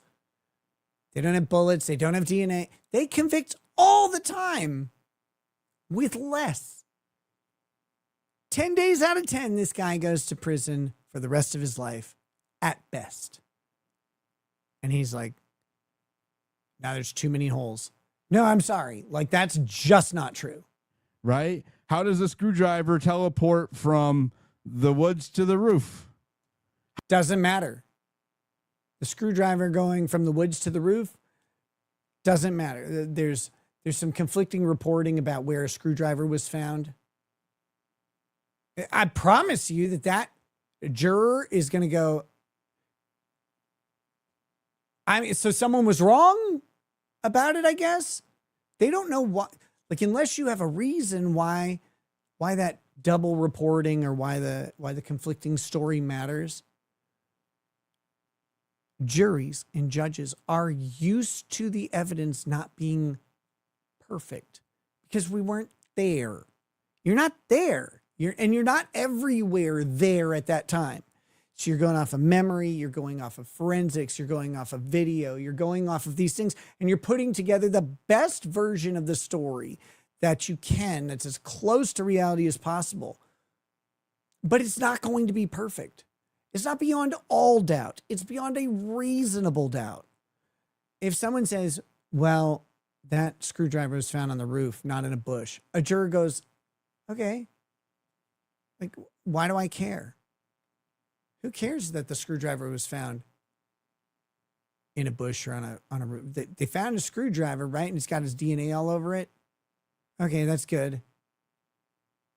That's it. There you go. That's what jurors care about. And the prosecution is going to have the opportunity to explain why they believe there was a discrepancy, if there even was. A lot of the discrepancies that get pointed out in this just aren't accurate. They're based off of old information. New stuff has come in. They're flatly wrong. Like, they keep saying the crime scene or where Charlie Kirk was killed was paved over. That's not actually true. That's not actually true. Grass behind where Charlie Kirk was killed was paved over with pavers, but not all of it. Not everything was paved over. They put pavers down where there was grass. They changed the landscape a little bit. That did happen. It was after the crime scene was released and all that stuff. But people believe that the whole thing was paved over and completely changed. Well, no. They just have wrong info. And that's okay. Like, but at some point, people correct you. You have to let it give way to the correct info. Dragonfly says the problem with conspiracy theories is that not all of them are wrong. Right. And the other thing about conspiracy is that you may have the wrong conspiracy theory. That doesn't necessarily mean there wasn't some other theory that's true. Right? Like, that can happen as well. Something could be off. You could just be wrong about why it's off or what's off or, what matters about it. That can still be. But the most important thing about conspiracy is that not only is not everything a conspiracy, most things aren't. How did the gun get to the woods? Did he go put it there? We didn't see that. Who cares? There's a lot of. Again, you don't have to see everything that happens in a crime scene or in a criminal act to go, okay, this is what happens. How'd the gun get to the woods? Well, I think he probably carried it there. It's not on camera. Okay. Next question. Who cares if it's on camera? How else did it get there? The Jews brought it? Is that what happened? Did the Jews bring it? Or did they send a Palestinian to do it? Like, what is it? His DNA is all over the gun. His DNA is all over his cum towel that was on the gun. Everything about the gun matches descriptions of what's in text messages and, the ammunition that's with it, have the Dremel engravings that Lance Twiggs spoke about. Like, all that stuff's there. It's all consistent with the idea that he brought it there. We don't have to see it on video to know. if you've got a competing theory, what is it? And where's the evidence for it? Not just, well, if something else happened, then it's different. Yeah, but what tells us that something else happened? Questions that are unanswered. There's a lot of conflicts that have to be resolved. The owner of the Ring camera said that she saw a bald man and 3 other people.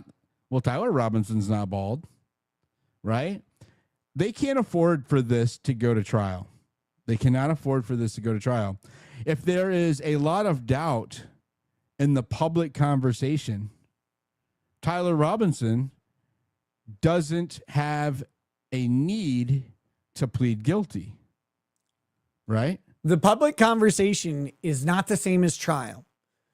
Public conversation is influenced by people like you, Candace Owens, Ian Carroll, Baron Coleman, who are saying stuff that is not correct with some level of authority, typically false authority, borrowed authority, asserted authority without any foundation. But you say all these things, and you got to believe me. This is going to happen. This is going to come out. And then it doesn't. It doesn't happen. It doesn't come out. But people are sitting there believing. In trial, that's not happening. That's not going to happen. Doesn't work that way. There are rules there. So if the Fed slop narrative doesn't hold out in public, there's a good chance Tyler Robinson takes it to trial. If it looks like he's guilty out in the public, this is going to trial unless Tyler pleads out. That he pleads guilty to avoid the death penalty, like life, right? If that happens, everything that we know will change. Everybody will say that all of us who doubted were wrong, will be vilified. Here it is. Remember what I said earlier? They have to start prepping. They have to start the turn now for when Tyler Robinson is found guilty, either because he pleads out. And look, if the judge says, we found probable cause, we're going forward, and probable cause is still on the table for the death penalty, for the aggravating factors for the death penalty, and we're going forward, Tyler Robinson will be negotiating immediately to try and plead that out and get a life sentence instead of a death sentence. That's a typical strategy. That's what would happen. And the state prosecutor may be willing to give it to him, may not, etc. You know, they're going to focus on mitigation. He turned himself in. He's cooperating, etc. He maintained his innocence, which is within his rights. He didn't lie to anybody. He just didn't say anything. All of that stuff, they're going to do all that and say, Your Honor, like this does not, or well, to the DA probably, this does not need to be a death case. Let's make this a life in prison case. And then he's going to go to prison, and these guys are going to say, no, yeah, but he was compromised. The Jews finally got to him. They forced him to be the patsy they always wanted him to be. He's going to be silent for the rest of his life, or he's going to die. He's going to be at risk of dying every single day he's in prison. Just watch, probably 2 weeks till he's dead. We'll be outcasts more than we already are. I've heard them planning about it, right? They've already been talking about, as soon as he's found guilty, all of these people, Candace, Diligent, Baron, Ian, you know, Coyote, everybody has to be cast out of society, right? That's what they're saying. You're not cast out of society. We're just going to be like, it doesn't appear we were trying to tell you the whole that time. Tyler Robinson is guilty.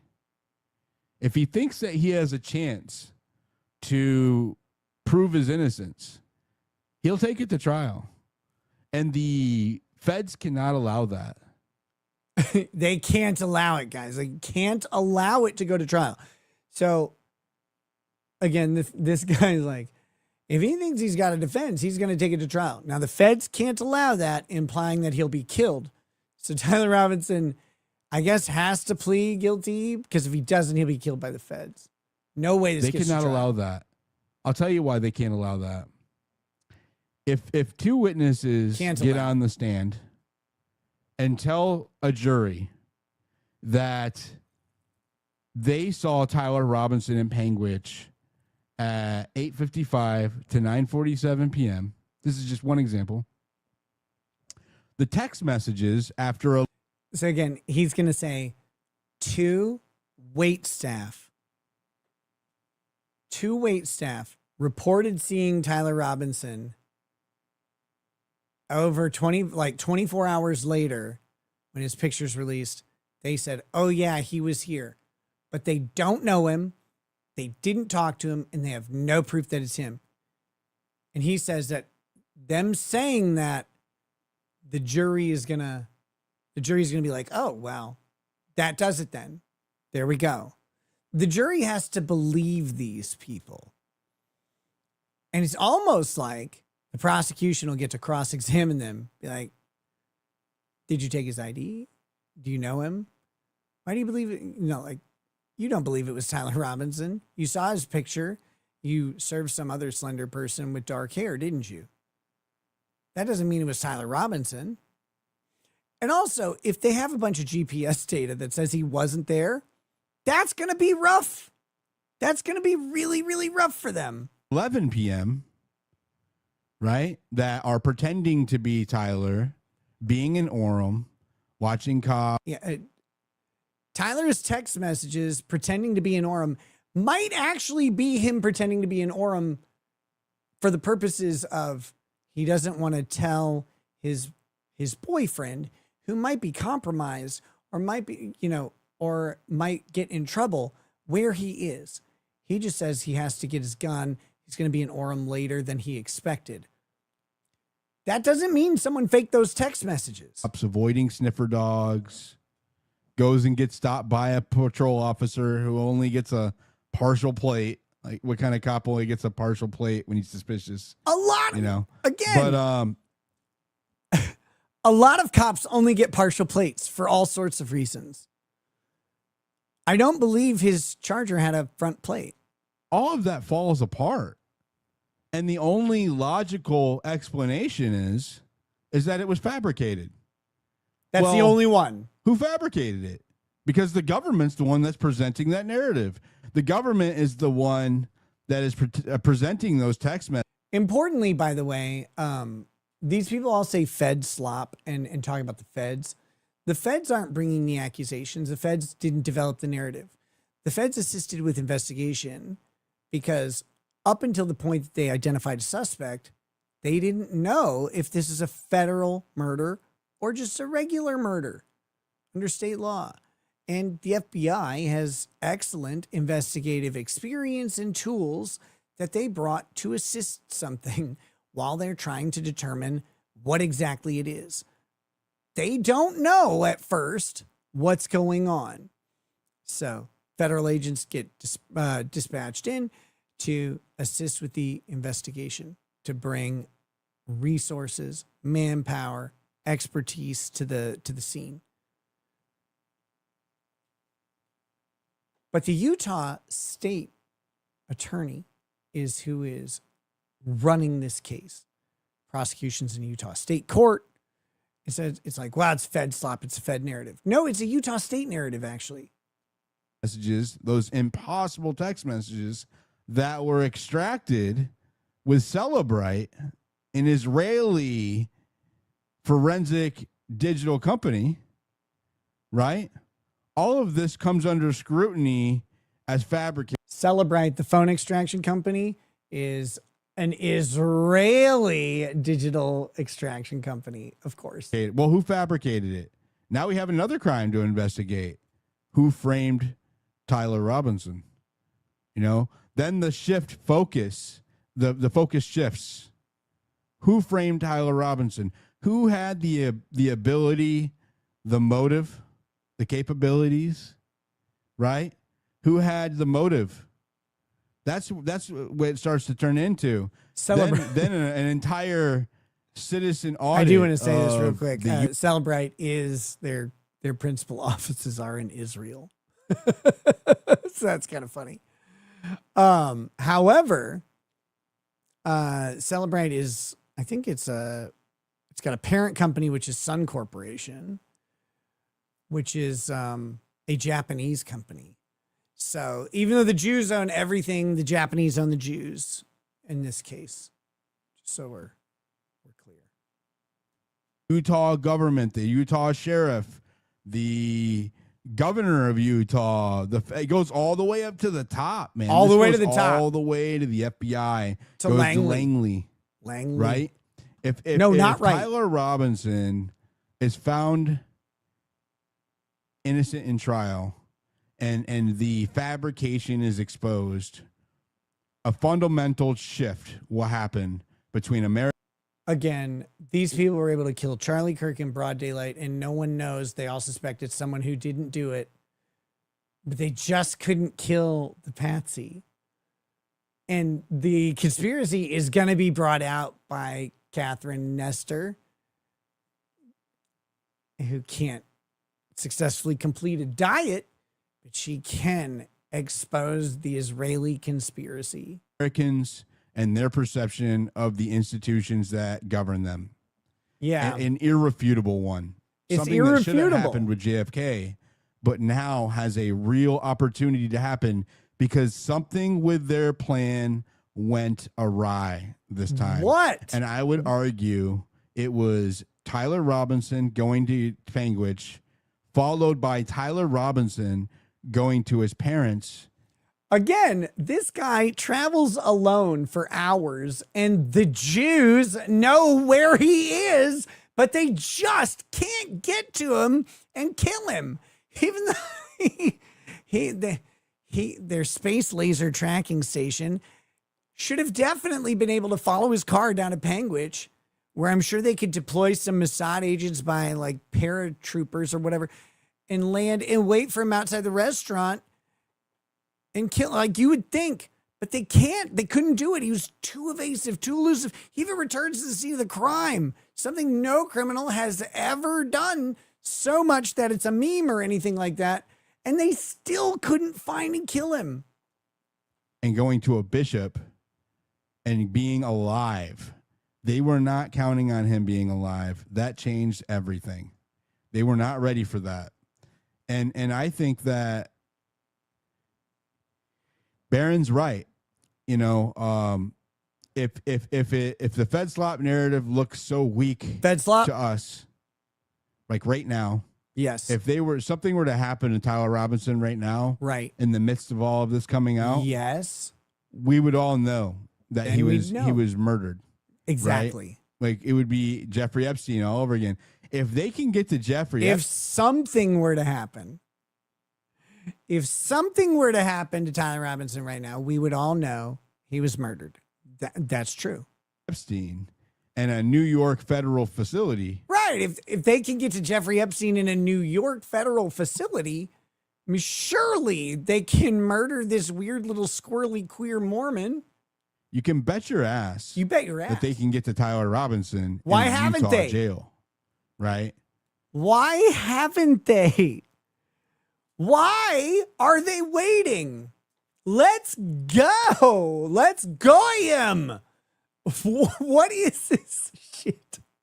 Again, inexplicably, the Jews are sitting on their hands. They got their circumcised penises tucked back into their ass crevices, and they just are waiting to murder him. Like, you can do it now. They can make it, I mean, they made Epstein look like a suicide, right?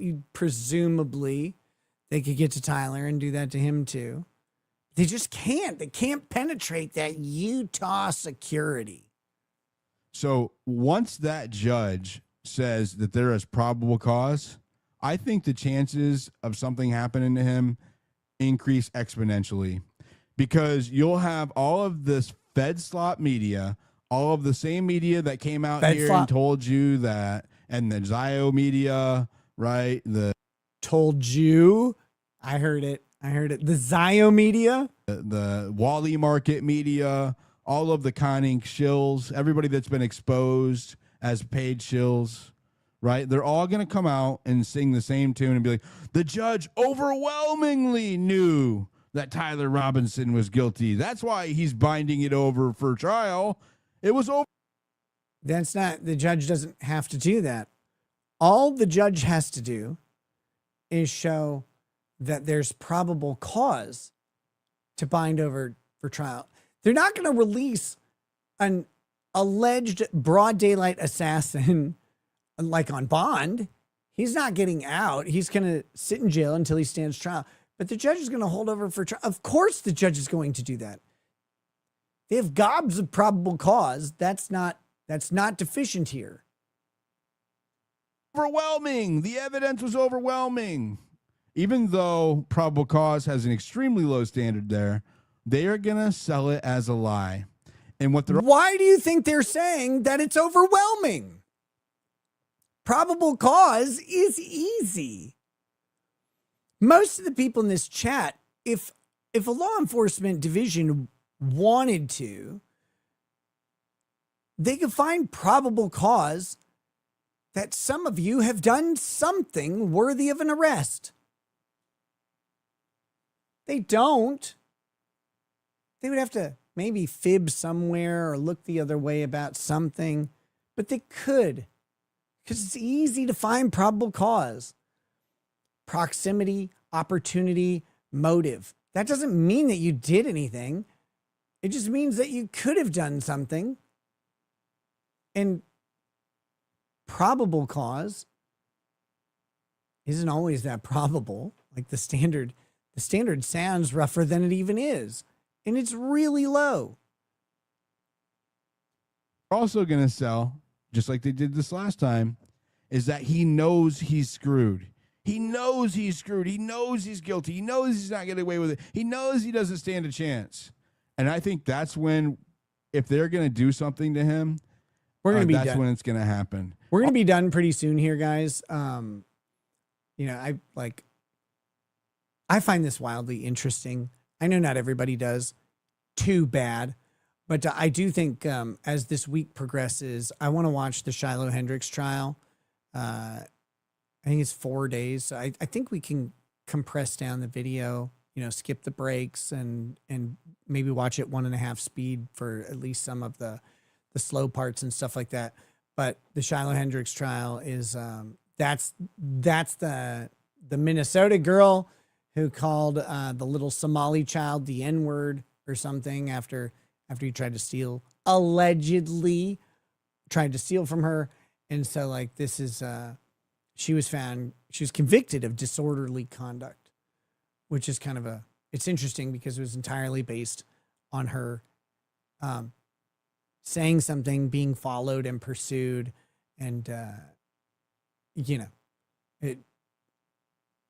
what is disorderly conduct? What does it mean? It's kind of this catch-all that allows him to prosecute speech over and over and over, but they say that they don't. They say it's about the actions. So we'll watch. I think it'll be interesting. We know the outcome, but this is it's kind of an important case. 1, it's in Minnesota. 2, it involves a woman. 3, racial slurs, always great. And 4, it's a speech thing, and speech is a fundamental right that I care about. And so seeing this conviction, wondering if it's going to hold up, looking at what the evidence is and what the legal standards are, I think it'll be a fun one to watch. DX Mania says, these people make me think they would scream there's a conspiracy to cover it up if they hadn't arrested Tyler. It doesn't matter what happened. It's never going to be enough. Almost every single person I know that I have respect for, that I talk to this case about, says the same thing. They don't think he's going to make it to trial. Most of them. I think it was streamed. Yeah. I think that the only way that he survives and we find truth and justice here is if it comes out publicly in a way that creates so much pressure that they'll create a martyr by taking him out. Right. That's the only way Tyler Robinson survives. It's the only way to do it.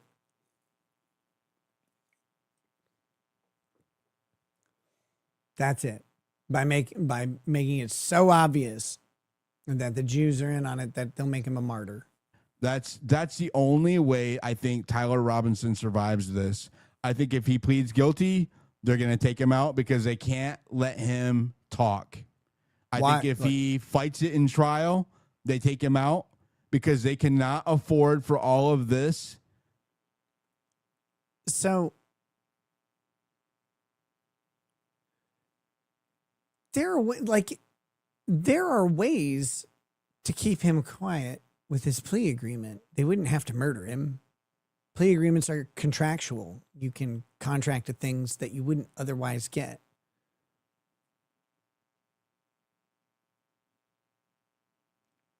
But if Tyler Robinson pleads guilty to the murder of Charlie Kirk, he's like, he can't afford to talk. Okay.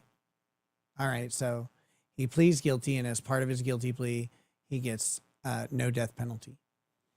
Well, then let's say he talks and says, I didn't actually do it. Oh, your guilty plea is now revoked.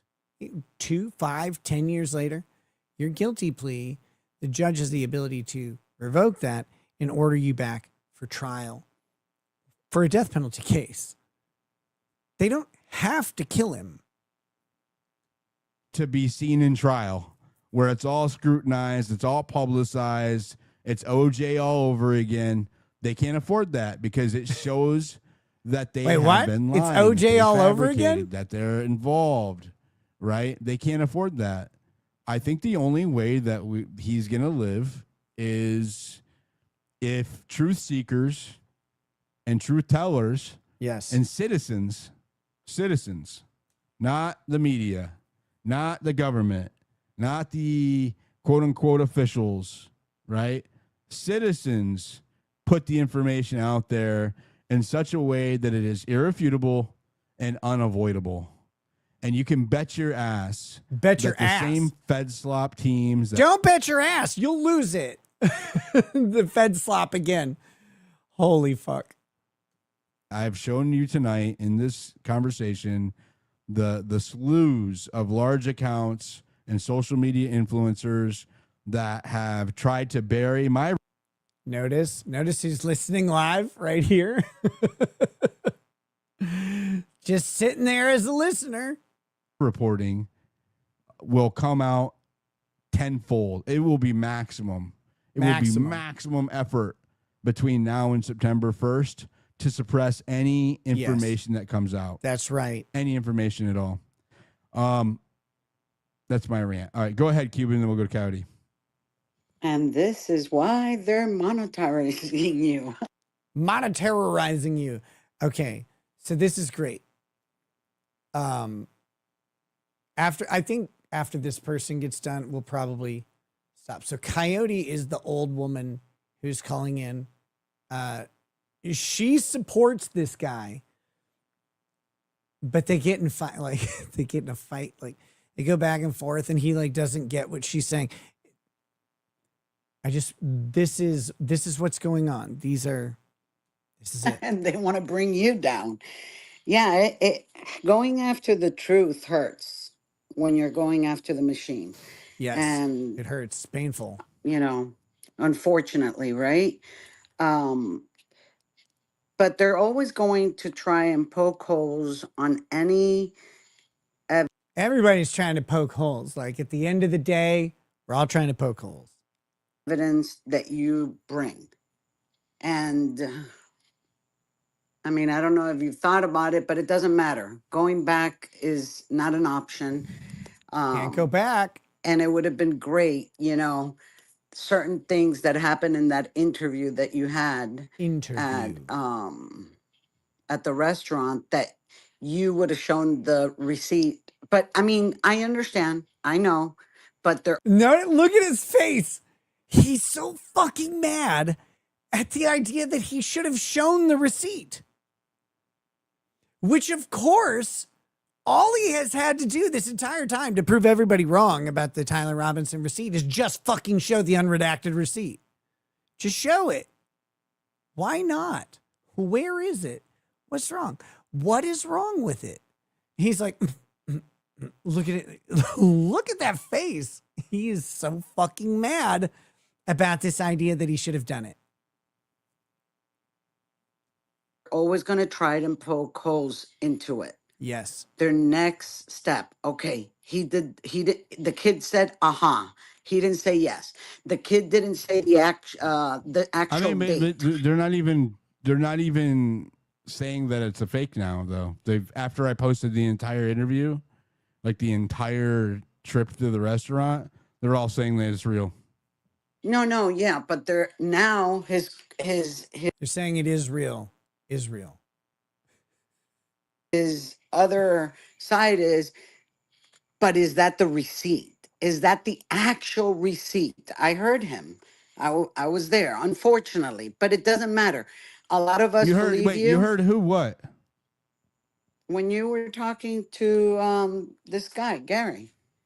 So he said yes, it was. He doesn't doubt that you were there and interviewed them, but that you didn't show the receipt. You just No, said he was arguing. this. He was arguing his previous statement that has changed, right? So he's saying, Okay. I saw the first interview that you did, a previous version, which was like a one, and then I didn't mention the receipt, right? And I didn't like include all of those extra details. I did that on purpose. He was talking about that. Why? Why are you not including details? Why are you not showing the receipt? What is the purpose of keeping it under wraps if it's this bombshell exculpatory evidence? Nonetheless, it was something about this receipt that says 9:47 p.m. and the kid said yes or something of the sort. You could go back and Yeah, and he says, listen to I it. said, and I have the receipt right here. And he goes, Right. Like I said, they're always going to try and poke holes in it. It wasn't a. He has the receipt. He's right there with it. He has it. But he doesn't show it. And the question you get to, like, is why?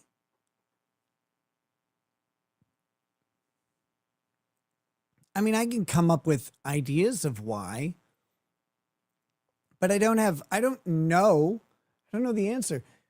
But he's sitting there, he's like, yeah, I'm interviewing them and I'm asking him, like, do I have the receipt? And they say, What is the receipt? It's the receipt in question. It's the receipt that they sent to the FBI, allegedly, or a copy of it, etc.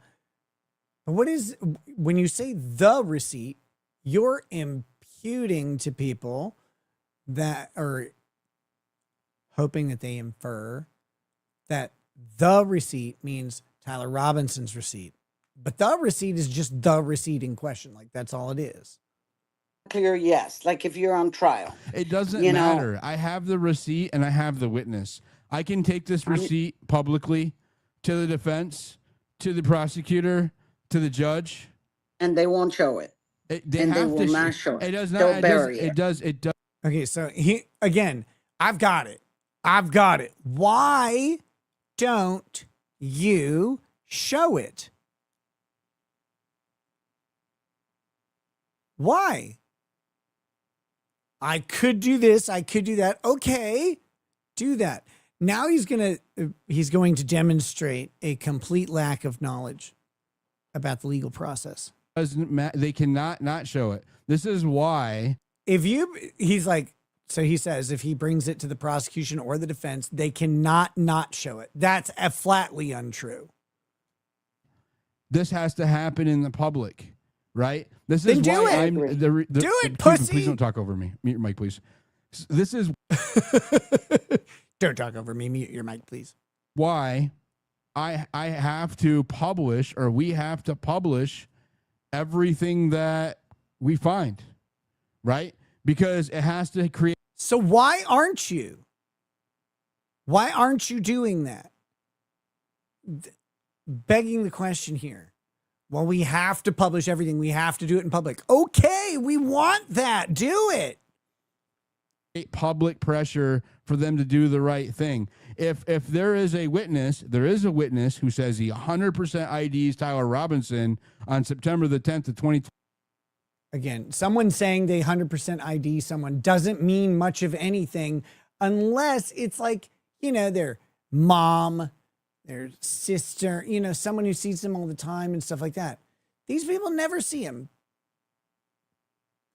25, when the prosecution says he is 200 miles away, the defense has to put him on the stand, or they at least have to depose him. They don't. They don't have to do that at all. What are you talking about? In fact, the defense has chosen not to do this. The defense has chosen not to follow this. And they keep asking the same question. Why don't they do that? Why don't they follow up? They don't believe it. The Occam's razor. Either all of the defense are all willing to risk all of their law licenses and prison time rigging an election or rigging a prosecution of Tyler Robinson, or all of them are compromised by the Jews and are going to potentially destroy their careers and maybe put themselves in prison, or they just don't fucking believe it. Probably because they talked to Tyler and he's like, I didn't go to Penguich. That's the most likely reason that the defense has not pursued this in any way. He's like, if I do it publicly, they'll have to put him on the stand. They'll have to depose him. Newsflash, they fucking don't. Him and interview him and see if it holds up, right? Nope. So the wrong. more that we put out in the public this way, the more the defense will be forced to acknowledge this evidence. Put it out then. I don't understand. I don't understand at all why he keeps saying, like, the more we put it out like this, the better. Then do it, please, for the love of fuck. If they don't, right? If the prosecution doesn't acknowledge it, if the defense doesn't acknowledge it, it breaks the Brady rule. It doesn't. It doesn't. The only thing, they don't have to acknowledge it. The Brady rule is just that if a prosecutor or the prosecution side, the state, has potentially exculpatory evidence, they have to turn it over to the defense. That's it. That's all. It's the name of the waitress and a copy of the receipt. Here you go, defense, which they've likely already done. But that says nothing about the defense or the prosecution having to raise it at trial. That's it. Okay. The Brady rule is this: any exculpatory evidence, any potentially spell exculpatory, my friend. Exculpatory evidence has to be presented to the defendant or the accused of a crime during trial. Nope. Has to. It not during trial. In discovery, they have to give it to him. That's it. It doesn't have to come up at trial at all. What are we talking? Tons of exculpatory evidence is given. Tons of it is given in every single trial, and a bunch of it isn't used all the time because not all of potential exculpatory evidence is exculpatory. Sometimes what looks to be exculpatory is actually condemning. So they don't always use everything. This is nonsensical. These people don't know what they're talking about on these subjects, but they're telling you with absolute confidence that this stuff matters. It doesn't. This is completely irrelevant at this point. And yes, Mr. Mike, Catherine Nestor, I think it's Catherine or Caroline, it doesn't matter, whatever's the fatter name. She definitely enjoys a good steakhouse. During discovery, if they fail to do Pilot Grove, this retard is not an attorney, but he's taking notes from Baron Coleman, who is an attorney who similarly incorrectly describes everything that's going on. That the case gets thrown out or it goes into retrial, right? So they don't the reason why this has to be done in the public first is so that the defense can't bury it, so that the prosecution can't bury it, so that now we go back. So the defense can't bury it and the prosecution. So now the defense is back in on it. Okay. Why would the defense bury this? Why would the defense not want to make their not guilty client not guilty? It's because they're compromised. So what's the point in discussing all this? Again, he thinks he can force the defense to present a specific strategic defense. You can't do that. Police can't bear. That would actually, if this guy were to personally influence the defense's strategy by by coercion or misrepresentation or whatever, that would be an ethics violation for the defense.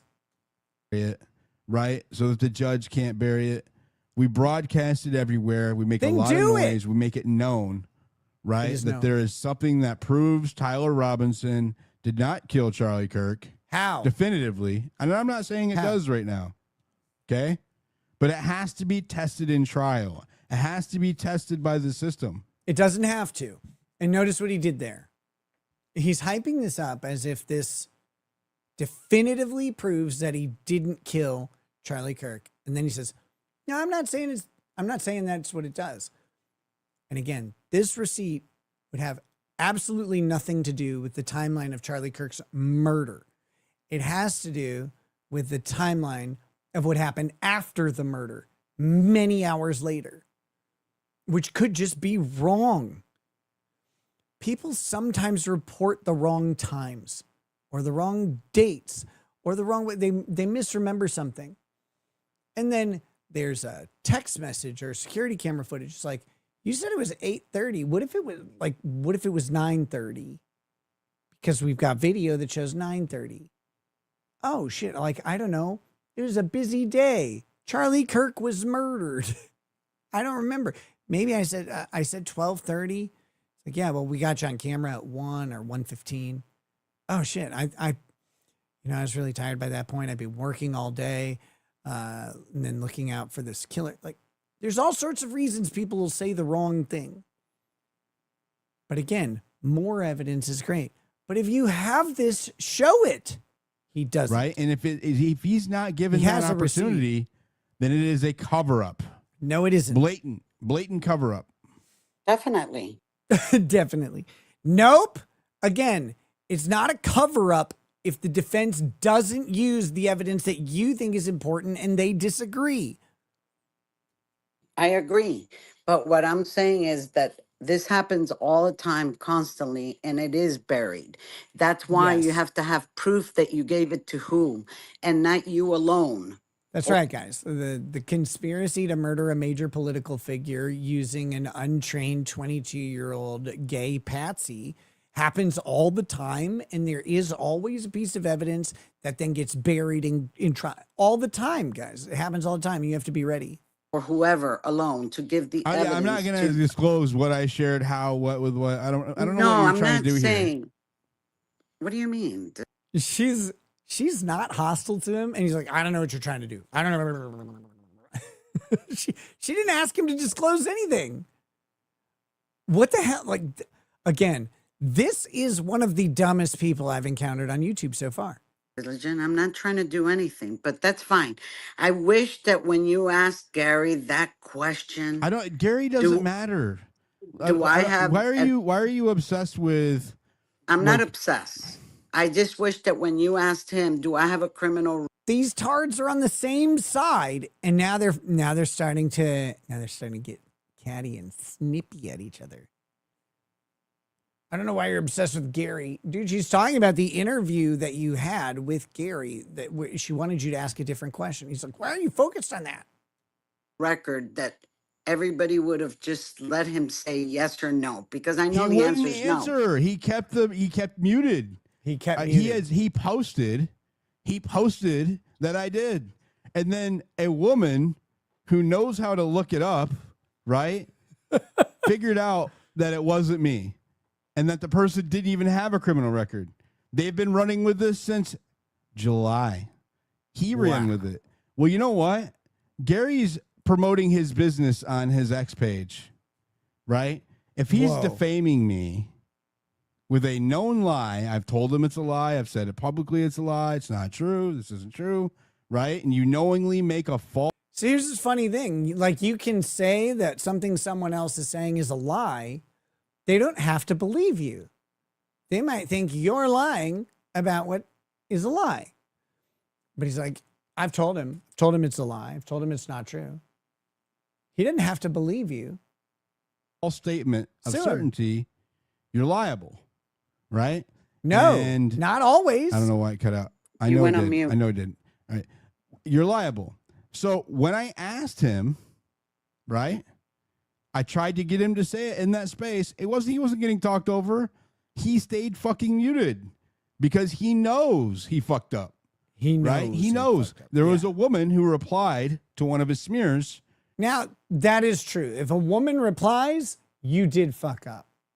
I agree with that. That's And first showed him that correct he thing he fucked said up. the whole stream. That's why he kept his mouth shut. That's why he wouldn't say any more.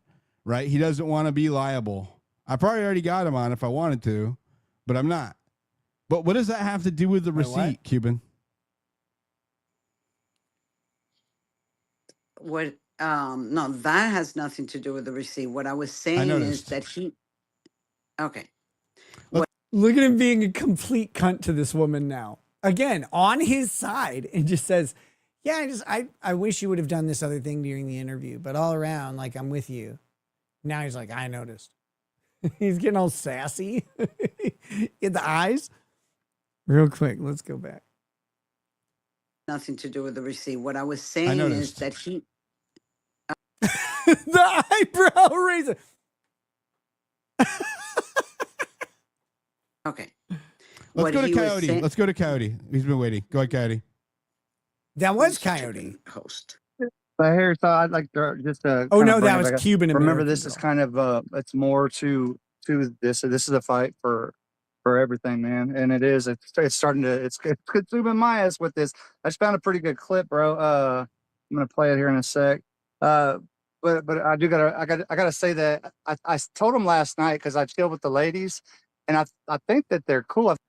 Coyote was super happy to chill with the ladies in some spaces. Like, my man is out here laying the Mac down. I like this guy. I like Coyote. I think you were right when you said that, like, Candace got the chicks on it, bro, and they are on it, and there is no wiggle room. The chicks You're not are lying involved. when you Now say we're that. good. Like honestly, they have no wiggle room. If they were smart, I know these I know X or whatever. I know how this goes. It's done. I mean, it's cooked, and they're not going to be able to debate you on it. How could you? How could you debate him on it? I'm trying to figure it out. The chicks are on it. It's cooked now. But I think that everybody kind of there needs to be something. People got to get together on this one, bro, because it's y'all. I can see it starting to spread around. Anyway, whenever they bring up their story and then they crawfish on it, yes, it's very discrediting, and people got to realize that on the truth side over here, everybody is y'all are too easygoing on whatever. Over there, they're hard lined on it, bro. If you say one thing, they're gonna hold you down to it. Over here, you can, like, y'all, everybody's so. If you say one thing, they're gonna hold you down to it. Again, the people like Diligent Denizen are holding people to things that they said the day Charlie Kirk was murdered, and saying that they any changing of their mind or new information is suspicious. Trusting, and if Diligent did one thing different or whatever, y'all are going to judge them. I'm trusting. I'm trusting. I've never been accused of being trusting before. No, not you, bro. I'm talking about like the people on that, because like, dude, this is a lot bigger than just this Tyler Robinson thing. That Gary dude, he represents like the bad. Hey, a Kenny Andrew or whatever. Stop. Like, I don't mind that you are advertising your channel, but stop spamming it, please. Or like the people that take money and do messed up shit. You represent the people that are on the opposite side of the goose egg, bro. You're not gonna. This is not the glorified side, but it's the right side. And these are the people that stand on principle, that stand on merit. Something that something that we got to get back to. And America is shifting. And it was very interesting, but people got to understand that about Space Host and doing what you're doing. Y'all gotta really take that in consideration. The dude, he's trying to get through this or whatever. When you're a host, you're just used to certain shit or whatever. And honestly, I wish they'd have let you cook last night, bro. You'd have fucking mopped the floor with it. Yeah, because it's. I think this guy actually maybe has mopping the floor experience. If I had to guess. He's probably pretty good at that. I don't know what this guy is even saying, this Coyote guy, because he's said a bunch of words, but none of them like logically connect into an idea. That's how it goes. But yeah, man, I want to play this for you right here because it's just I think people deserve to hear the rest of that so they can hear what a liar that Michener has not been a liar about any of this stuff. His story has never changed, but yours sure has. Your story's changed a lot, actually. How is my story? Well, it went from, oh, that's an exit wound. Oh, there's a bulletproof vest. Oh, there's this to, oh my God, I'm Turning Point USA 2.0, 1000%, guys. It's the left. Go left. They're horrible. It's just everything's against, like, bro. Come on. You're the only one in this Chicks are on it. So that's good. group right now that has had a story change.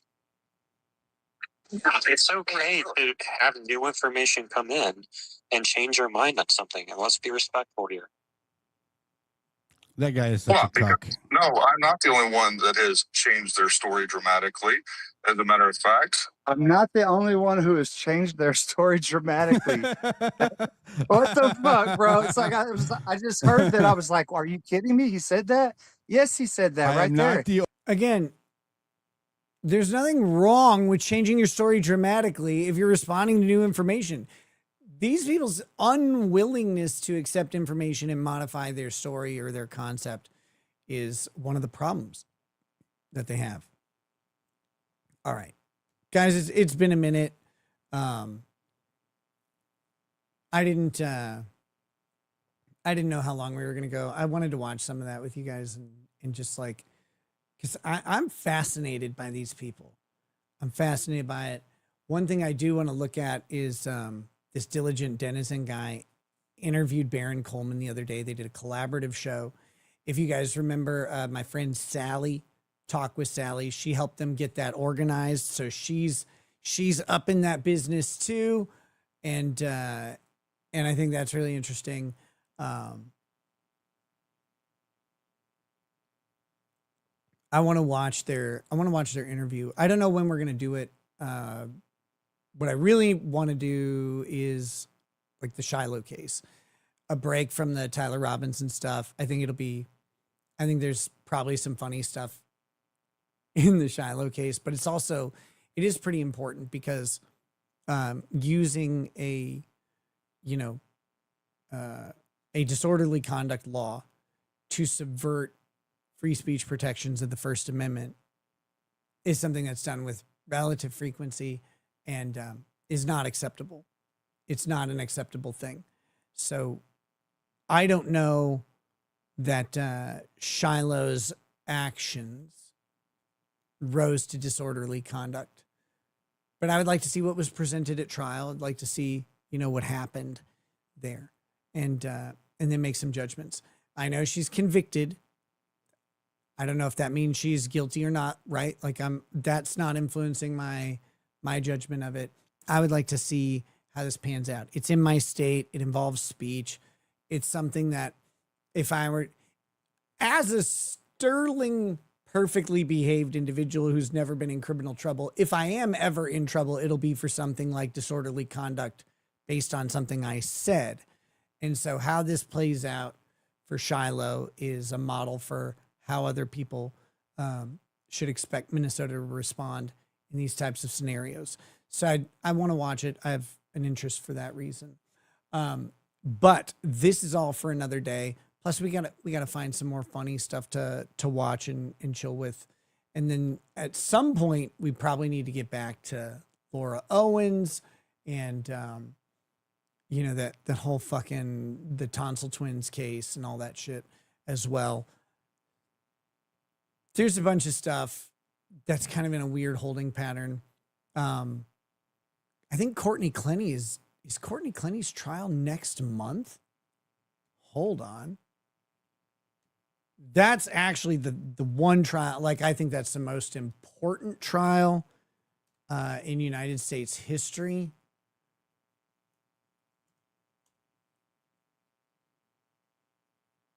Postponed to August of 2026. So it's coming up. It is coming up. All right. August. Yes. Also, Turtle Boy, of course. He picked up a new charge in New Jersey. I don't know. You know what I need to do? I need to bring Jimmy on to explain to me Turtle Boy's new charge, because I've been meaning to do, an introduction of Jimmy, also known as Auntie Deb, on the channel, and do a show with him. So maybe this is a good opportunity to talk about Turtle Boy's newest stuff. Because, from my read of the situation, we don't know the exact charges. It's a sealed indictment, but they've hinted that it's cyber stalking under New Jersey law. I don't know what the factual allegations are, but I think Jimmy might know. Turtle Boy is, someone said, the fuck is a Turtle Boy? Turtle Boy is Aiden Carney. He's in Massachusetts. He's a Massachusetts reporter who broke the Karen Reed story open. He was one of the first people to say, if not the first person to say, this looks like the Canton police are trying a frame job on Karen Reed. He kind of created the tidal wave of support that Karen Reed ended up having. And if you want to see what like conspiracy and corruption looks like, look no further than that case, because it appears to have actually happened there. She was eventually found not guilty. But if you watch those trials and you watch how the judge behaves and the disparate treatment between the state and the defense, it's unreal what the judge does to Karen Reed. I haven't seen treatment so unfair since a certain harassment restraining order case in Minnesota, in which a judge blatantly treats one side completely differently than the other. It's amazing. But this stuff does happen. Like, so when I talk about Charlie Kirk and Tyler Robinson, and I'm talking about these people, and I'm trying to point out where they're just incorrect. I'm not saying that these types of things, conspiracy and frame-ups, don't happen. I say they don't happen the way people think that they do. They're not as elaborate. They're not always successful. They're not always important. And a lot of times someone just decides they want to shoot someone else and they do it. It doesn't have to be a Jew behind every bullet, right? Oh no, I'm doing the right thing. That doesn't have to be the case. But that doesn't mean that it doesn't happen. And it happens for different reasons. Karen Reed wasn't like an important political question, which is part of why they were almost able to get away with it. Karen Reed was a convenient answer for a dead cop that no one wanted investigated for a multitude of reasons. That's what the Karen Reed story was. It's not the same as Charlie Kirk. Personally, right now, the evidence tells me that Tyler Robinson decided to kill Charlie Kirk for his own personal reasons. He had some sort of mental break for whatever, and made a decision that took the life of someone. Tale as old as time. Happens every day. Happens every day. If you can prevent a suicide or a murder from happening for 24 to 72 hours, you will likely prevent that from ever happening. Because people will come to their senses, they'll change their mind, their emotions will settle, their, whatever is interfering with their rational thought process will go away. And then they'll go, what was I doing? Oh my God, I almost ruined my whole life or someone else's. That's true most of the time. Not all the time, but most of the time. Sometimes it's just someone picks up a gun and shoots someone. And then other times there's some sort of thing. Assassinating a major non-politician political figure in public, in broad daylight, at an event is crazy. And it's really crazy to think that I shouldn't say it's crazy. It's a stretch to think that this is a planned out conspiracy to do it that way. When they could do it any other way, they did it that way. And that their patsy, who is supposed to die, is Tyler Robinson. And he managed to get away, though. Like, he pulled that off. That's a hard one for me to swallow. That's what she said. Hey, what's up, AJ? AJ, aka Ibrian, which I know I pronounced wrong. Says, congrats on 22 years. We just celebrated 30 years. Bless. Congrats. Congrats again. Love to you both. You too. You too. And thank you as always for being here and supporting the show. Really appreciate it. All right, guys. But yeah, we're Courtney Clenny. What? Courtney Clenny trial is way more important than any of this stupid bullshit. I'm sorry, Charlie Kirk.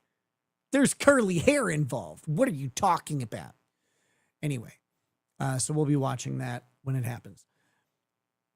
But there's a bunch to watch. There's a bunch going on. There's always more stuff. So we'll be around. I'm rambling too much. We're going to end the show. I'll see you guys hopefully today, later today, tomorrow, whatever it is, Monday. And we'll do some more. Until then, guys, have a good night. Peace. Peace. Come on. I got nothing ready. Nothing is ever prepared. All right. Peace, guys. Peace. So pour out an odd bag of Balmore at Lambroid. Spirits flow as the ones who get unemployed. So pour out a glass for the tea post on Twitter as we hear Lost Blaming tonight. From the white shores of Nam to the hills of Glenlivet, there's no one who explains the thought better than Nick. So pour out a glass for the ones who have passed to make the law what we are.